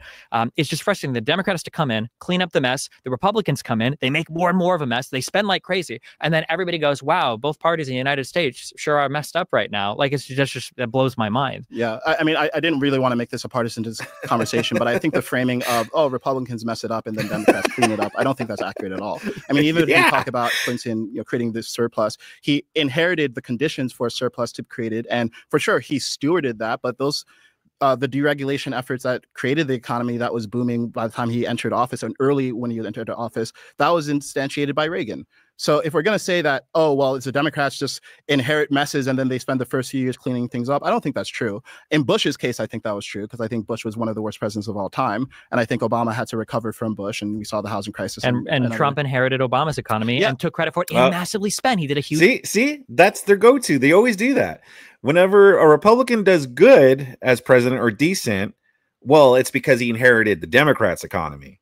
And if a Democrat's in office and they do terribly, well, that's because they had to clean up the Republicans' mess. See, always keep that in mind. That's their go-to. That's always their go-to when it comes to, if you point out like, oh, Biden did a shitty job. Well, it's because of Trump. Trump did a good job. Well, it's because of Obama.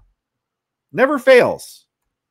A huge tax cut without pairing it with any spending cuts. And they all spend, right? And there's been no Republicans spend more. I'm pretty sure in Bush on both wars and Trump. Yeah, sorry, God. In point of fact, I'm pretty sure Biden actually spent more than Trump. Now, obviously, there was a black swan event in COVID, and that. Yeah, Biden had all of COVID. Trump only had part of COVID, but I'm pretty sure, in point of fact, most of the extra spending under Biden was because of the tax cuts from Trump, the Trump Tax Cuts and Jobs Act that they're trying to renew now. Like, all of the extra interest on the debt, and then all of the extra basically lost revenue from that was passed from Trump that was carried over into Biden's admin. Yeah, but we can't do this thing where Republicans are not responsible for any success that they ride the tailwinds of, and Democrats are not responsible for any failures. Thank you. Good job. I'm no one saying that. I'm saying that I can point to measurable Republicans. You literally are. You are literally saying that. And seriously, good job on Kaizen for pointing that out.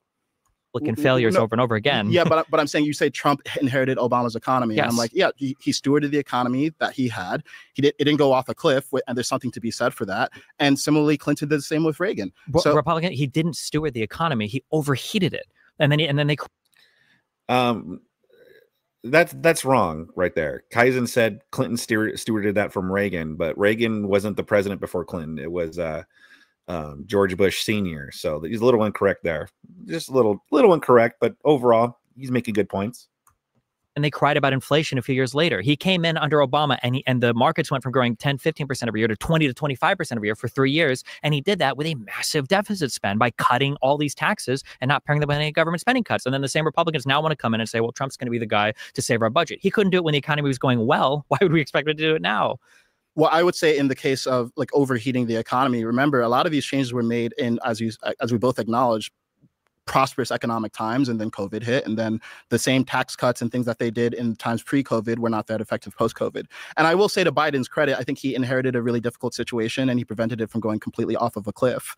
But I disagree with that a little bit. I think Trump inherited a difficult situation because it was under his terms that, you know, a lot of people, like, they'll blame Trump and stuff like that. But man, Trump was really fucked in that whole situation because he was damned if he did and damned if he didn't. You know, if Trump never had shut down the economy, then everyone would have been like, oh my God, Donald Trump, he's killing all these people. Grandma, now they're going to get COVID now because Trump didn't shut down the economy. And then Trump did shut down the economy. And it's like, oh my God, you know, he ruined the economy because he shut it down and blah, blah, blah. It was like, yeah, he was fucked either way. Like, he was put in a shit situation. And Biden, all Biden had to do, like, when Biden came into the presidency, all he had to do was kind of maintain the course.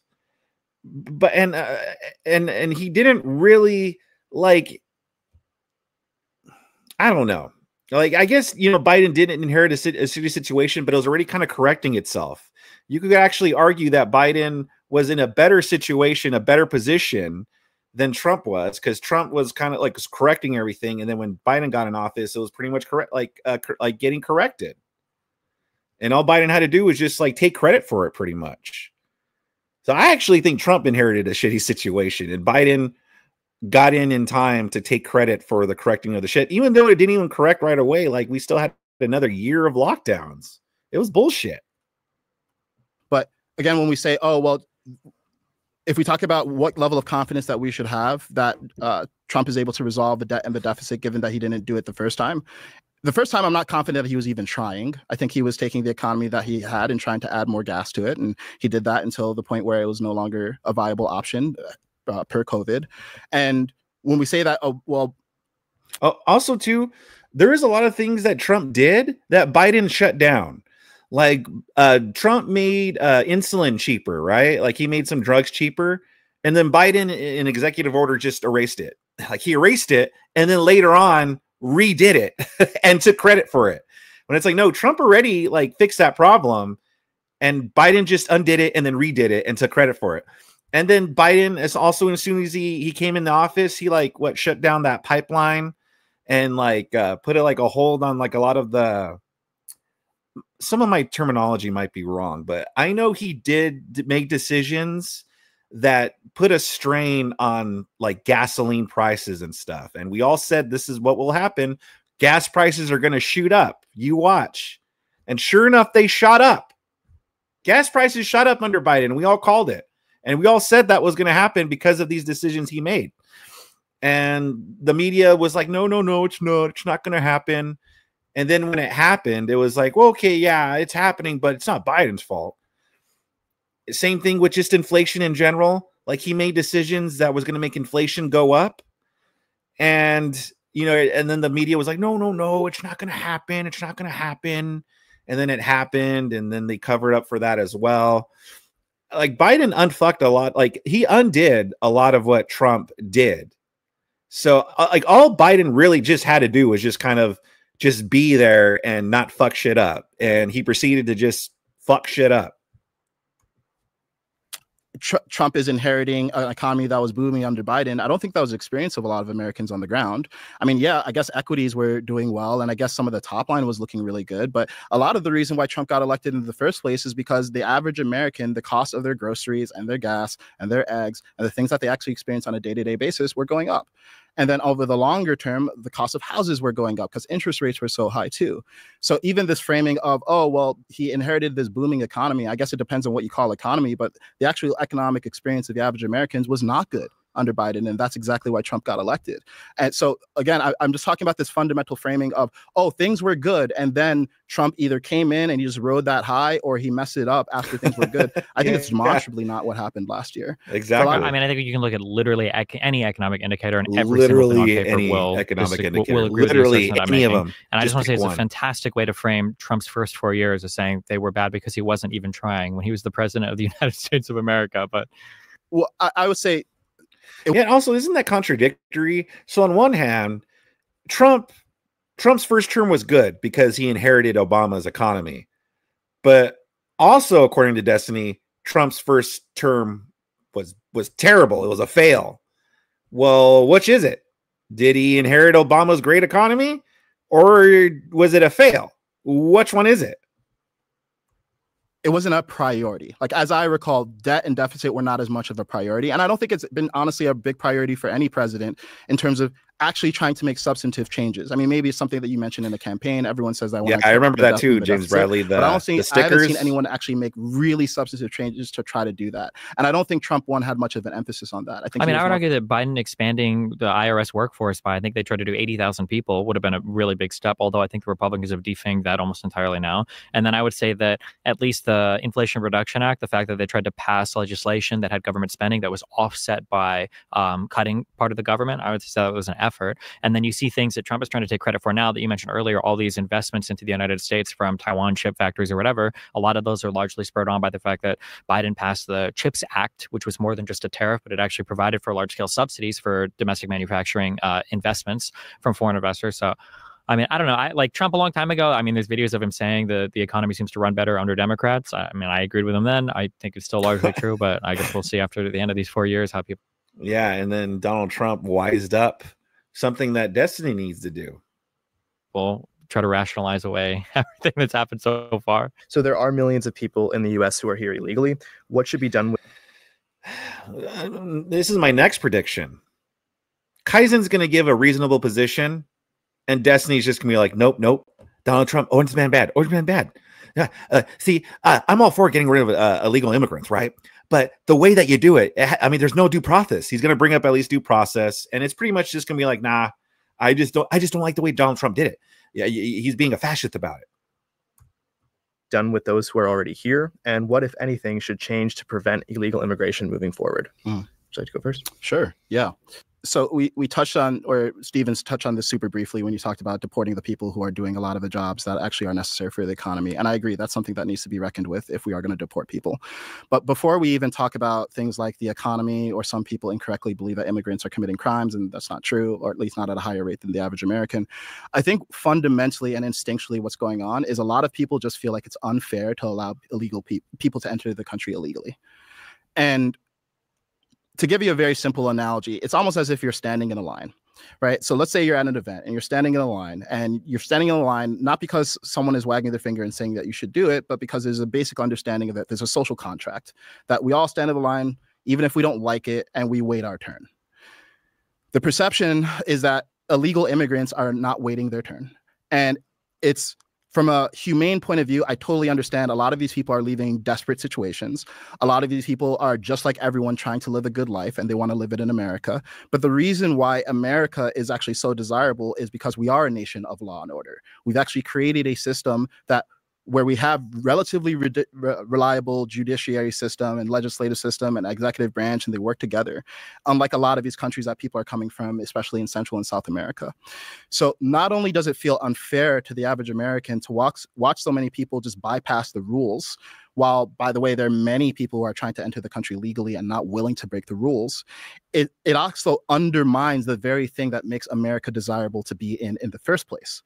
Because if it's a nation of law and order, and we're allowing people to enter the country while violating law and order, then very soon the community that people are trying to break into is not actually desirable anymore. So from my standpoint, this is about fairness, and it's actually not a moral claim. It's a claim about what actually creates a sustainable community. And I don't think it's sustainable to have a community where we have this perpetual underclass of people who the only difference between this underclass of people and the other and legal immigrants is that this underclass of people managed to make it into the country. This underclass of people is now getting actually abused because they're working jobs under the table. A lot of the time they're getting scammed. A lot of the time, they don't have worker protection because they're undocumented. And I don't think it's a good situation for those people. I don't think it's a good situation for people who are legally. I don't think it's a good situation for people who want to be in the country legally either. So in my opinion, look, we can't do this in the middle thing where we have like second-class citizens in the country and we say, oh, well, they're providing, essentially, we're saying cheap labor. Like, oh, they're building our houses and they're farming our crops and they're doing jobs that Americans don't want to do. We need to either legalize all of them or we need to remove them all from the country. Man, it was wild for a little bit there. Like I would see like on social media, like Democrats, like lefties sharing the whole like, well, who's gonna pick our crops? Pretty much, you know, the what's her face, Kelly Osbourne. The well, who is going to clean your toilets, Trump? And I was like, it is unbelievable. The case that you're making, we should leave these people here, is because they're gonna pick our crops and clean our toilets and shit. That is wild. This is the same party, by the way, that was fighting on behalf of slavery. So it's not really that surprising that they would have this stance. But I've noticed it kind of shoot away from it a little bit. Like I still see them here a little, like here and there, but they've kind of moved away from that whole who's going to pick our crop stance, because I think they kind of notice like, oh yeah, this kind of makes us look bad. So if we look at these two branches, like, okay, well, what's the relative upside and downside of this? The upside of keeping these people in the country is certainly from a humanitarian point of view, it's more palatable, because no one wants to force 10 to 20 million people to leave the country. They have communities here. They have bonds here. It would feel really bad. No one wants to see women and children crying as ICE kicks down doors and kicks them out of the country. I see. But what we would lose there is a fundamental sense of trust in American systems of law and order.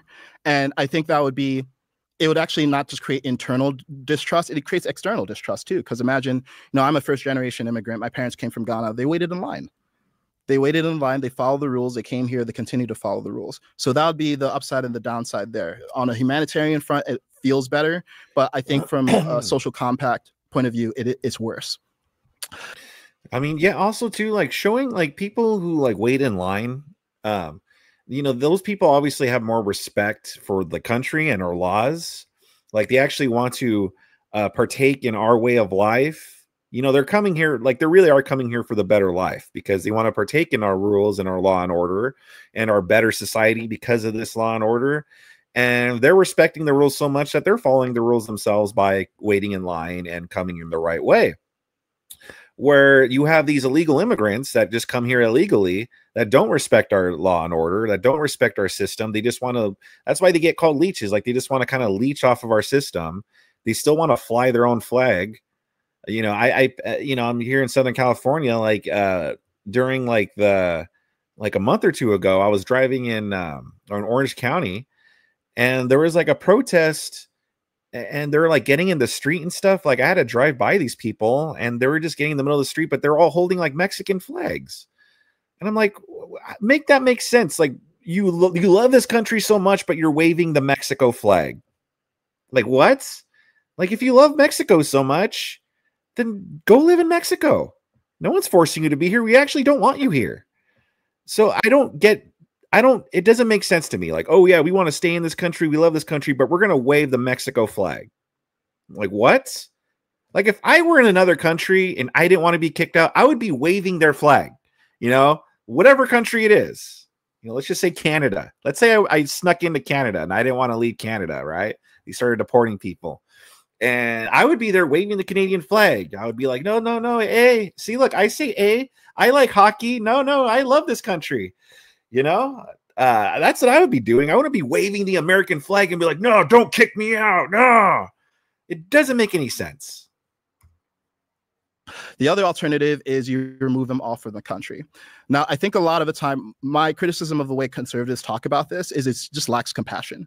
It's about, hey, let's forcibly remove them here. They're illegals. Like even the terms that they use are just really unsavory. Oh God. I would like to see us find a solution where we actually incentivize people to leave the country of their own volition by actually just enforcing the law. Like it shouldn't be legal for corporations to employ people under the table. It shouldn't be legal for people to enter the country. So I'm glad that we have locked down the border. I think that's something that Trump has done objectively well. To your question of like, how do we prevent this from happening in the future? I think we should be incentivizing them to self-deport by actually paying them to self-deport. I think that would be a lot more palatable and from a humanitarian. I don't want to pay people to leave. I don't. Why are we going to waste money to pay people to leave? I mean, you could say it's not inhumane to kick people out of the country. It's not, if we're already like, aren't we already paying to deport them? Like we're already putting in resources into ICE, into the actual level of transportation, like if we have to put them on a plane or whatever. Like we're already putting resources into kicking these people. I don't want to pay these people also then to leave. That's still kind of an incentive for people to try to sneak in. Like, oh yeah, let me sneak in, and then when they catch me, you know, they're gonna offer that they pay me to leave, so then I could collect money and I could go. Like it doesn't. No, I'm not for that. I don't like that. I don't think it's inhumane to kick people out. And also too, I don't think it's inhumane, or not inhumane, but unpalatable. Like this is like he sounds like a lefty a little bit, like right here. I'm not saying he is a lefty, but he sounds like one when he says things like, you know, the lacking the compassion. Well, what about the compassion toward us? Like, what about the compassion toward American citizens and our right to live our way of life without having people illegally here disrupting all that stuff? Like, what about for us? You know? I don't think it's inhumane to ship these people back. Okay. We're not, I don't think the conditions are inhumane. Like if you want to make that the conditions are inhumane, that's a different story. But if you're already sneaking into someone else's country, you're already assuming the risks. You're assuming the risks. So if they get kicked out and it's inconvenient for them because it's upending their way of life, they already lived here 10, 15, 20 years. Tough shit. Like you should have thought about that when you snuck into this country. Humanitarian standpoint and logistically more feasible. And you know, I know they actually offered $1,000 per Dano, legal good to see immigrant who self-deports. I don't think that's enough. I think it goes long. $1,000 goes further in a lot of these countries that people are coming from than America, but it's still not enough. But yeah, I would like us to raise the amount that we incentivize these people, help pay them $5,000 and give them a time frame where they get to choose when they leave. But this in-between zone where we allow people to be here as this weird underclass, second-class citizens, and then we rationalize it economically. It goes against the spirit of America, and it's not sustainable. And I think it needs to be resolved in this administration. Yeah, like in a way, you know, because I think, you know, what I noticed, a lot of these people that are like that defend the legal immigrant, are usually at least children of illegal immigrants themselves. So it's kind of like the covert feminists, you know, like you always have the sisterhood because they're still women at the end of the day. So of course they're going to kind of agree more with the women. The same thing with these children of like immigrants. They're going to have a certain level of sympathy because they are children of immigrants themselves, or maybe they were immigrants themselves. So, I mean, listen, like, but his parents did it the right way, but I understand he feels also for the illegal immigrants because he probably realizes how, you know, from his own parents' experience, how difficult it must be, but it's not the same. Like, don't try to, I don't know. I guess I don't see the deportations as inhumane. Like, again, the conditions aren't. So this whole thing that he's going with about like, well, we could do it in a more humane way, more compassionate way, more sympathetic way. I'm like, I don't see how much more sympathetic or compassionate we could do this, you know? I just don't. So I don't know. I don't agree with him on this tone policing thing and about how, oh, well, we could be more nicer about it. Like, no, I think we're fine. Yeah, I think that factually, for illegal immigrants, they are fiscally beneficial because a lot of them pay into government budgets. We don't get them generally in their child years, so we're not making big investments in them to raise them up to their tax-paying years. And then economically, they're beneficial because we're hungry for workers in the United States like crazy. Our unemployment has been incredibly low for long periods of time. The idea of deporting 10 to 20 million people is just wholly unrealistic. I think it's a fantasy wet dream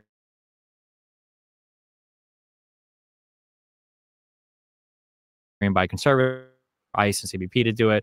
The additional funding we would need for, I think Texas was trying to volunteer giant facilities to hold people, the processing, everything, it would just be a disaster. I feel like the best way to do it would be, nobody wants to actually tackle this politically, but it would be some kind of like path to amnesty. If you want to make them pay a fine or something, that's fine. If you want to restrict them to just having green cards instead of ever becoming citizens, you know, whatever. But I think some type of path to amnesty where they can stay in the communities they're already at. They can continue, you know, paying for whatever housing, paying into whatever communities, paying whatever taxes they do, but just giving them some kind of tax ID or number and then more formally tracking them.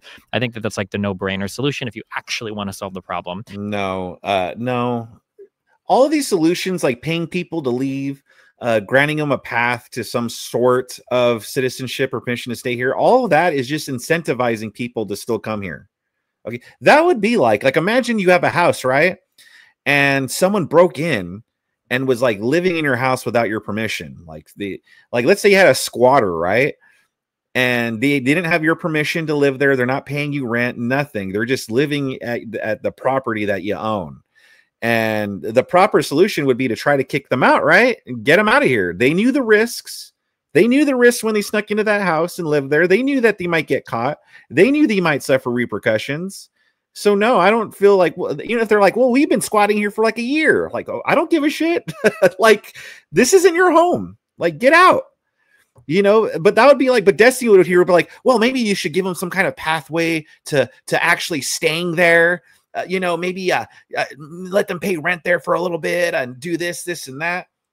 And it's like, they've already demonstrated that they kind of have a vagrant, like, disrespect toward you and the law if they're just going to break into your home and make it theirs, So what makes you think they're going to abide by all of a sudden new rent laws and stuff like that? Like, no, just get them out.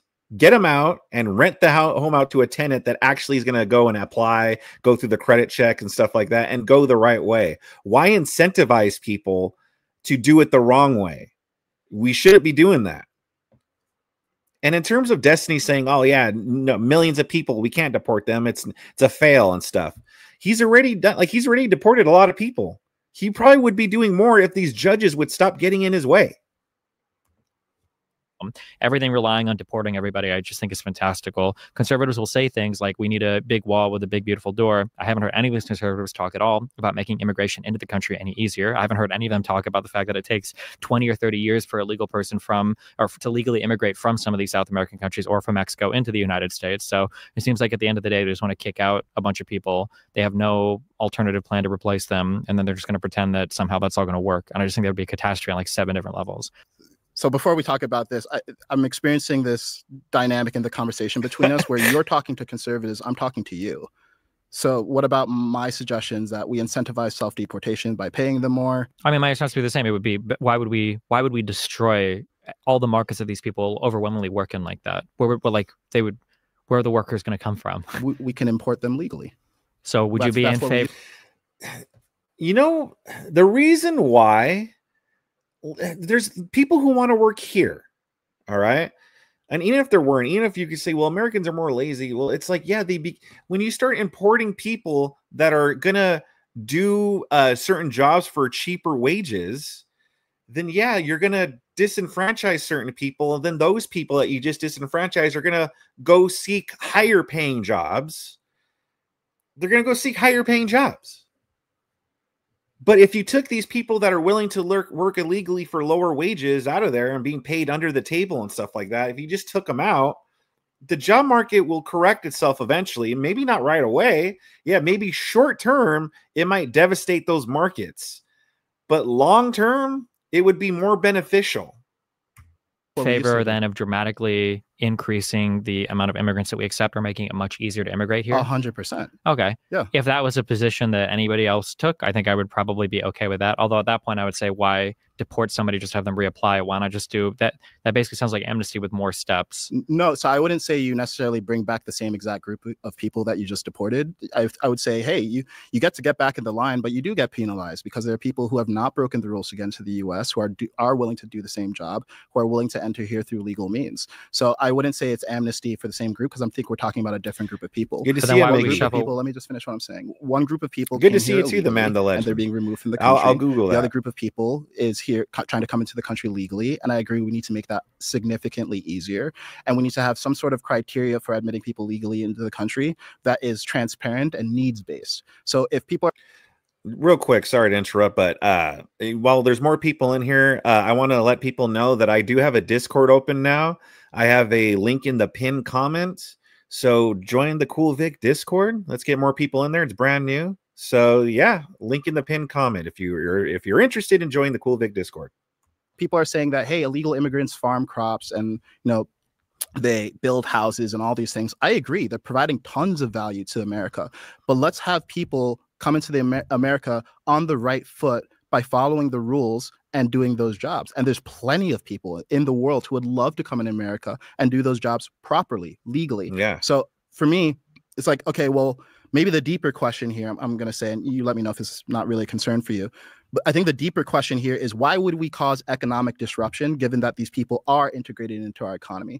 And I would say it's the price of fairness. It's a price of restoring trust in our systems of law and order. And yeah, to me, it's like, if it would cost us $100 billion, $200 billion, some contraction of the economy, I would actually say that's worth it long term.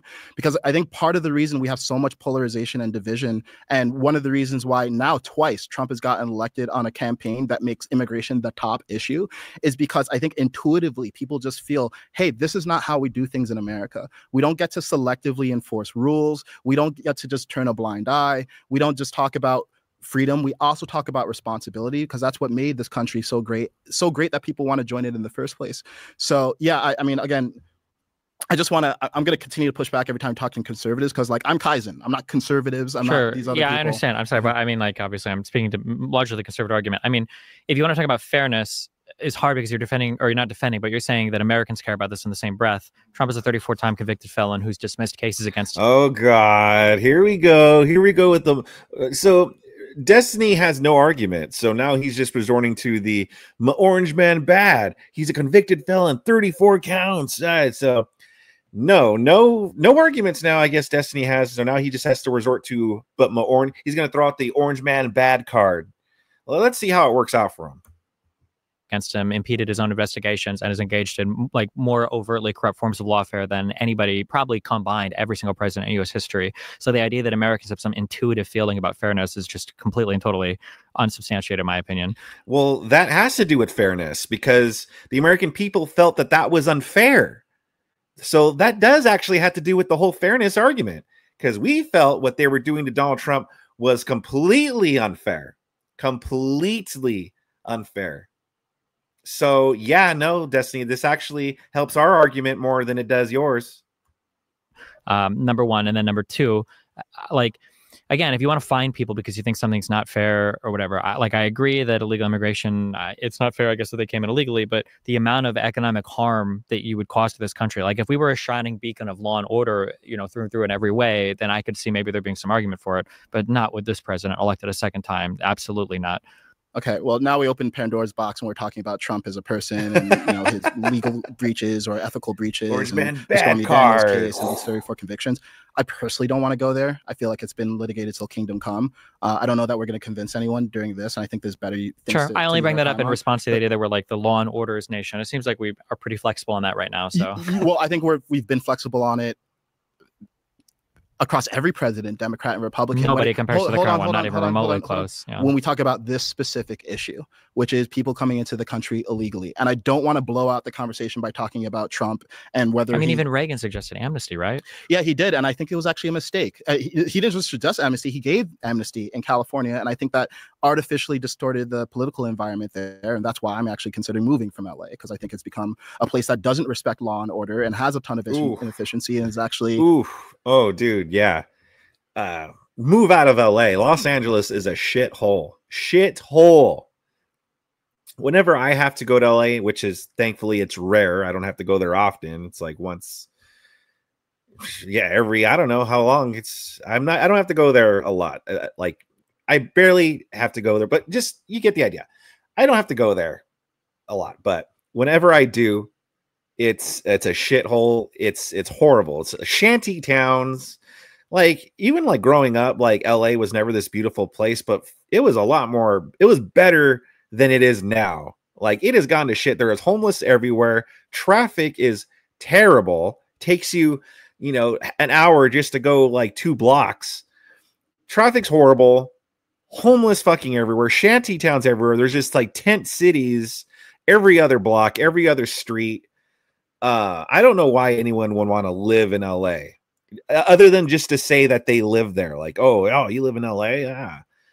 But if you don't have to live in LA, I don't know why you would live in LA. So yeah, Kaizen, I would recommend get out of LA. Get out now. Squandering a lot of the largesse that it naturally has. So I think that's actually the effect of providing amnesty. It's like it erodes the social fabric fundamentally in a way that I think is worth actually economic disruption. So I would personally say, yeah, I'd be willing for my life to be harder for a few years because we actually did things the right way. I'll be willing for my life to be harder if we said, hey, we're going to show these people the door as compassionately as we can. We're going to have them self-deport by enforcing the laws and providing incentives as compassionately as we can. And we reset the deck and we do this properly because no president has been willing to do it properly. I will say, as a critique of Trump, he has not talked about reforming the legal immigration process at all. And I think that's a failing because I think the way that comes across is, hey, not only do you not care about immigrants more generally, because it connotes this undertone of some sort of xenophobe. I'm not saying that's what he is, but that's what it can look like to a lot of people. I agree that illegal immigrants are providing a lot of value, and we need to get that value from somewhere. I'm just saying we can get it from legal immigrants. And as a point of fairness, those legal immigrants should be the people who have been waiting in line patiently to get into the country the right way, not people who broke the law and are already here and for whom it's inconvenient to leave the country because we started enforcing the law. Sure. Yeah, listen, who cares? I don't care how it makes him look. And I think Donald Trump stopped caring how it makes him look because I think Donald Trump realized that they're going to call him a monster, orange man bad no matter what. So I stopped giving a shit. I stopped giving a shit. I don't care. I don't care how it makes you look. Like, I'm all for getting all the illegal immigrants out of here. The thing is, too, is that Donald Trump isn't even anti-immigration. I mean, he sided with Elon Musk when that whole N1B1 visa controversy was going on. Donald Trump said it's a good thing. So Donald Trump is for bringing in people legally to do labor and stuff like that. He's not completely anti that. And so this whole, it makes him look xenophobia. I don't think it follows. And again, I don't care. I don't care what the optics are. Sure. But if Donald Trump suggested tomorrow he can push a button and deport 20 million people with no path to getting anybody else in here, would that be something you would support? Well, and also too, what are they talking about this whole path to get anyone else in here? Like, again, N1B1 visas, that's one way. But is Donald Trump saying we're shutting down legal immigration as well? A genuine question. I haven't heard him say that. So, but they're talking like he's also, we're going to shut down legal immigration. I don't think he said that, but I don't know. Maybe he did. I just didn't catch that. Support? Sorry, say the question again. Let's say that we could push a button tomorrow and deport 20 million people, but there was no realistic mechanism to replace even a tenth of that. Would you support that? I just don't understand because because the fact that you even had to think about it says enough about that question. Because apparently Americans were so, and this is also a thing where I have a hard time figuring out what anybody actually cares about. Before we said Americans were so concerned about the economy, they were so concerned about like the cost of groceries and everything, and now we're like, I think we can actually sustain hundreds and hundreds of billions of economic damage to deport people that. For a lot of these people, they don't even see them every day. You know, people in swing states have these super strong feelings about illegal immigrants that are like in Texas and California. It's like, what? Yeah, I mean, the reason I had to think about it is because it's actually a nuanced question. Like, what's worth it? What is it worth it to you to just solve the illegal immigration problem, take the economic damage, and have no route out? And I would say probably not. And that's not what we should be doing anyway. I think the better question is, are you in favor of removing people and simultaneously making legal immigration more viable? Or would you just rather keep people in the country and make legal immigration more viable? It sounds like you're in favor of just keeping people in the country. And it sounds like we both agree that legal immigration needs to be made more viable. I am saying I would rather we gently remove and incentivize people to remove themselves from the country, because I agree forceful deportation of 10 to 20 million people is not logistically viable. And we do this the right way. Why can't we just... It's not logistically viable. I mean, that's what they're doing right now. Like, what do you mean? Like, yeah, maybe it's impossible to get every single one out. Yeah, probably. But I don't think that doesn't mean we shouldn't try to do our best to get as closest to that amount as possible. I don't know what he's talking about logistically viable. We just do we in Ellis Island, there were a ton of people that came in. They just wrote a name in a book. Mm-hmm. Well, I know from Cuba, you had the Mariel boat lifts or whatever. Tons of people, tens of thousands of people just came in and they're like, okay, yeah, we'll take it. Why not write a law in Congress saying like, listen, if you're here, go to your office, sign up or whatever, and we're going to figure out a pathway to at least having a green card, since they're already embedded. They're already like, imagine if you're like a landlord, or imagine if you own a business and all of a sudden like the federal government has just excised half of your tenants or excised half your employees. And it's like, holy shit, I have to wait for all these other people, I guess, like the harm would just be unreal. The harm would just be unreal. These corporations, oh my gosh, if all the illegals that they're paying under the table just left, oh my god, yeah, they would actually have to hire citizens. Oh my goodness, oh, we can't have that. I agree. And that's why I'm saying the ideal solution is not to just do one part. Let's do all of it at the same time. But that's not what you're suggesting is impossible, right? Sorry, why is it impossible? That for every one, like if I'm a landlord and I've got 10 tenants and say, I don't know this, say 4 of them are illegal immigrants, you're going to take one. No, tough shit. Like these landlords and corporation holders, like, or business owners, whatever, if you're hiring illegal immigrants or you're allowing illegals to live at your place, you took on that risk. Like, I know if you get an apartment or something like that, you have to do like background, like you have to do like credit checks and all this stuff. Like you have to show like, you don't show proof of citizenship, but you do show documents that would imply that you're a citizen. And so if you're just like letting people rent out your apartment or whatever, or your house, what have you, your property, you're going to have a good idea that they're probably illegal. So, but if you're taking that risk, well, that's on you.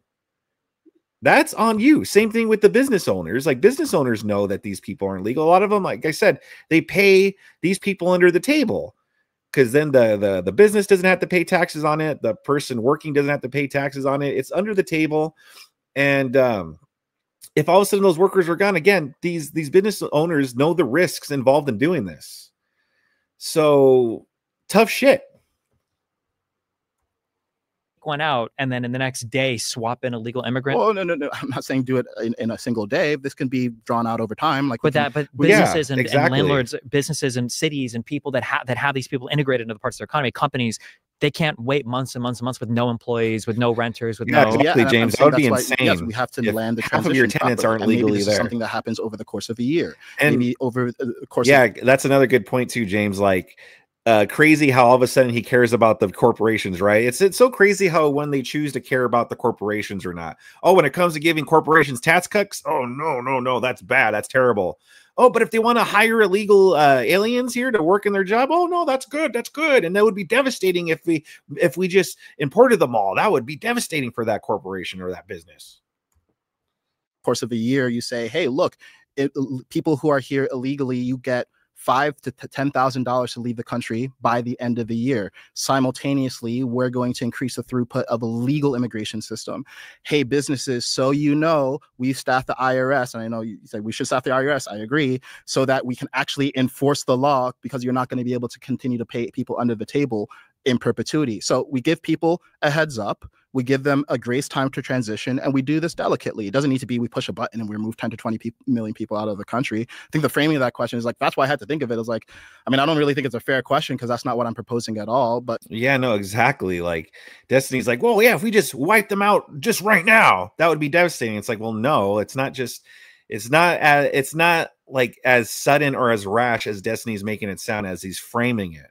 But of course, he's purposely framing it that way because any reasonable person would be like, well, wait a minute. Yeah, that would be bad. But even so, like short-term wise, all these deportations, yes, it will probably hurt the economy. But long-term wise, it's going to be beneficial.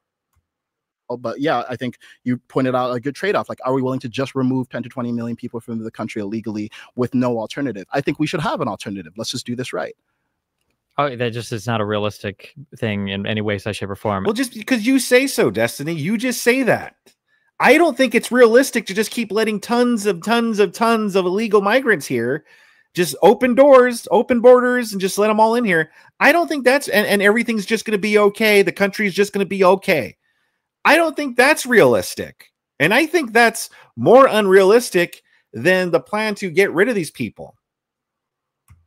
The frustration I have is that these are real problems, and I think we need like real solutions for them. But it's always these like pie in the sky things that like this wouldn't even escape a Republican-controlled supermajority Congress of like, we're going to push a button and deport, not push a button, but we're going to find a way to deport 10 to 20 million people. It's never happening. And then as a result of like entertaining these types of delusions, we just kick the can down the road and indefinitely never actually solve the issue. And it's actually so frustrating because these same people will then show up in 4 years and say, this is a huge problem. And it's like, okay, well, can we actually do something about it? Yes, we're going to slowly deport 20 million people making legal. No, we're not. That's never happening.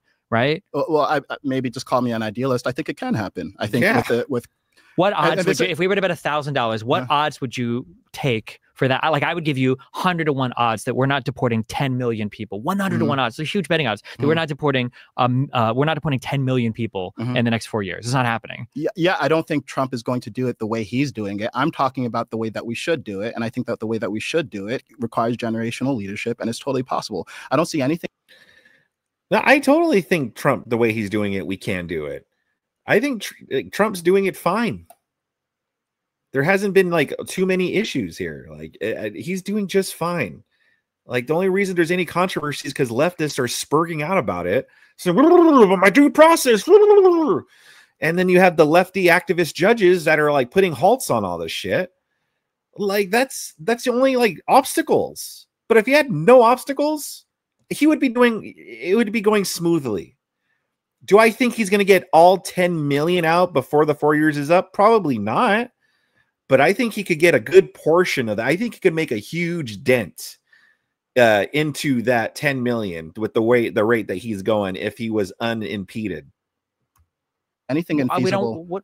I don't care about what's possible. A lot of things are possible. 1 in a trillion things are possible. We should go for what's feasible and what's probable. Like, what can we actually do? So please explain to me what's fundamentally infeasible about overhauling our legal immigration system, providing incentives to illegal immigrants such that they self-deport, stepping up our forceful deportation so that the people who don't choose to self-deport, we do actually have to forcefully deport, unfortunately, and doing this with enough proper messaging in advance so that it can be done properly. So number one seems to be, so the feasibility for number one is DOA, because it seems like nobody even wants to have a conversation about what legal immigration should look like in the United States, because we don't even know what, I guess, I don't even know what people's actual positions are. So for instance, if you would have asked me 6 months ago or 4 months ago what conservatives thought about asylum, I would say conservatives don't even believe asylum seekers are real. That's, in my opinion, that's what they would have said. But now apparently for white people in South Africa, apparently asylum seeking is like the most important thing ever. And so yeah, well, because you guys were using asylum seeking as an excuse just to let these people over here.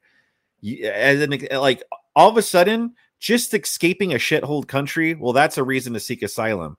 Oh, you know, I live in a shithole country. Let me in now. Oh yeah, here you go, asylum seeker. Like before, that wasn't a reason to seek asylum. Before, it was like if it was like you're under threat of persecution, or if you were like in a war. You know, like if there's a war going on in your country, then you could seek asylum. But now it's just, oh yeah, shithole country. Okay, yeah, come right on in. So that's why we didn't believe all these asylum seekers. We just think you just called them asylum seekers just to let them in. Because of course you can't say, well, we just want to let illegals in here because it's going to help our voting base. You have to call them, no, they're seeking asylum because they're a shithole country. Also, don't call them shithole countries because that's xenophobic. But now you have these African migrants, these white African migrants, which, by the way, skin color doesn't play a factor in here. But you have these, I mean, at least it doesn't play a factor in terms of why we understand that these are actual asylum seekers, because their lives are actually being affected. You know, like they're actually under threat of persecution and being unalive because they are white farmers. Donald Trump even called out the was it the president? I forgot who, that leader from Africa. And he showed clips of him actually calling for like a white farmer, like a white genocide in his country. You know, so no, these are actual like asylum seekers. Like there's actual case for asylum seekers here. And by the way, they came in waving American flags. Like you could tell these people are going to be respectful and grateful that they're here in our country. Where the people that you called asylum seekers are clearly just here to leech off the system. So these people are coming here for asylum, and we're all clapping for that. So I don't even know what a reformation of the immigration system looks like, because I don't even think we've come to the table again to discuss. A lot of people are under the assumption, for instance, that we only need high-skill immigrants. But then the H-1B situation popped up. I was like, actually, hold on. I don't think we need medium or high-skill immigrants. I don't want these people at all. And then for people coming from South America or from Mexico, it's like, well, we don't need low-skill labor either because reasons, I guess. So I don't know. So that's the first thing. The second thing, in terms of deporting people, it's a catastrophic impact to start deporting people en masse. If you want to talk about like doing these deportations where ICE is like going into a prison and they find some people that are of, you know, they don't have good immigration status and they kick them out or whatever. Okay, fine, whatever. That's not a huge impact. But if you're talking about people that are just integrated into a community, that are working, that have their kids going to school or whatever, but they're undocumented or illegal persons, and then you start kicking these people out, it's not just even giving money to those people to make them right or whole. I don't even know if we're going to kick them out, kick them out. You're talking about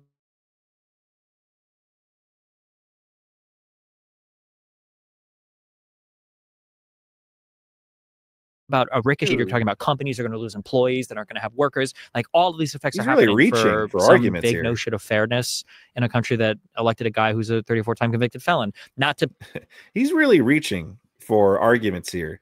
Again, like if you're selling a car or renting out a property or employing someone who's illegally here, you know what risk you're taking. You should have already been familiar with the risks.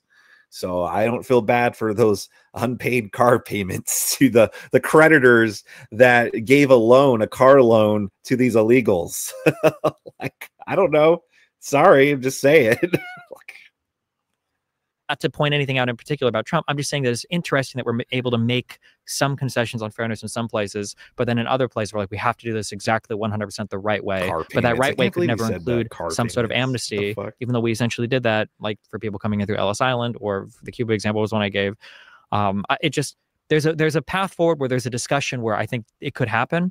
We need some kind of amnesty thing. Otherwise, we're never getting rid of these people. These people aren't self-deporting unless you're offering them a ton of money. So we need some kind of amnesty thing. We need some kind of immigration conversation. We need people to come together and have a conversation on this. But instead, it's this, we're going to figure out a way to really deport 10 to 20 million people. And it's like, that's never happening. Okay, so I feel like maybe there's just a gap in maybe what we think this conversation that we're having right now is meant to do, right? Because I'm not here to defend Trump.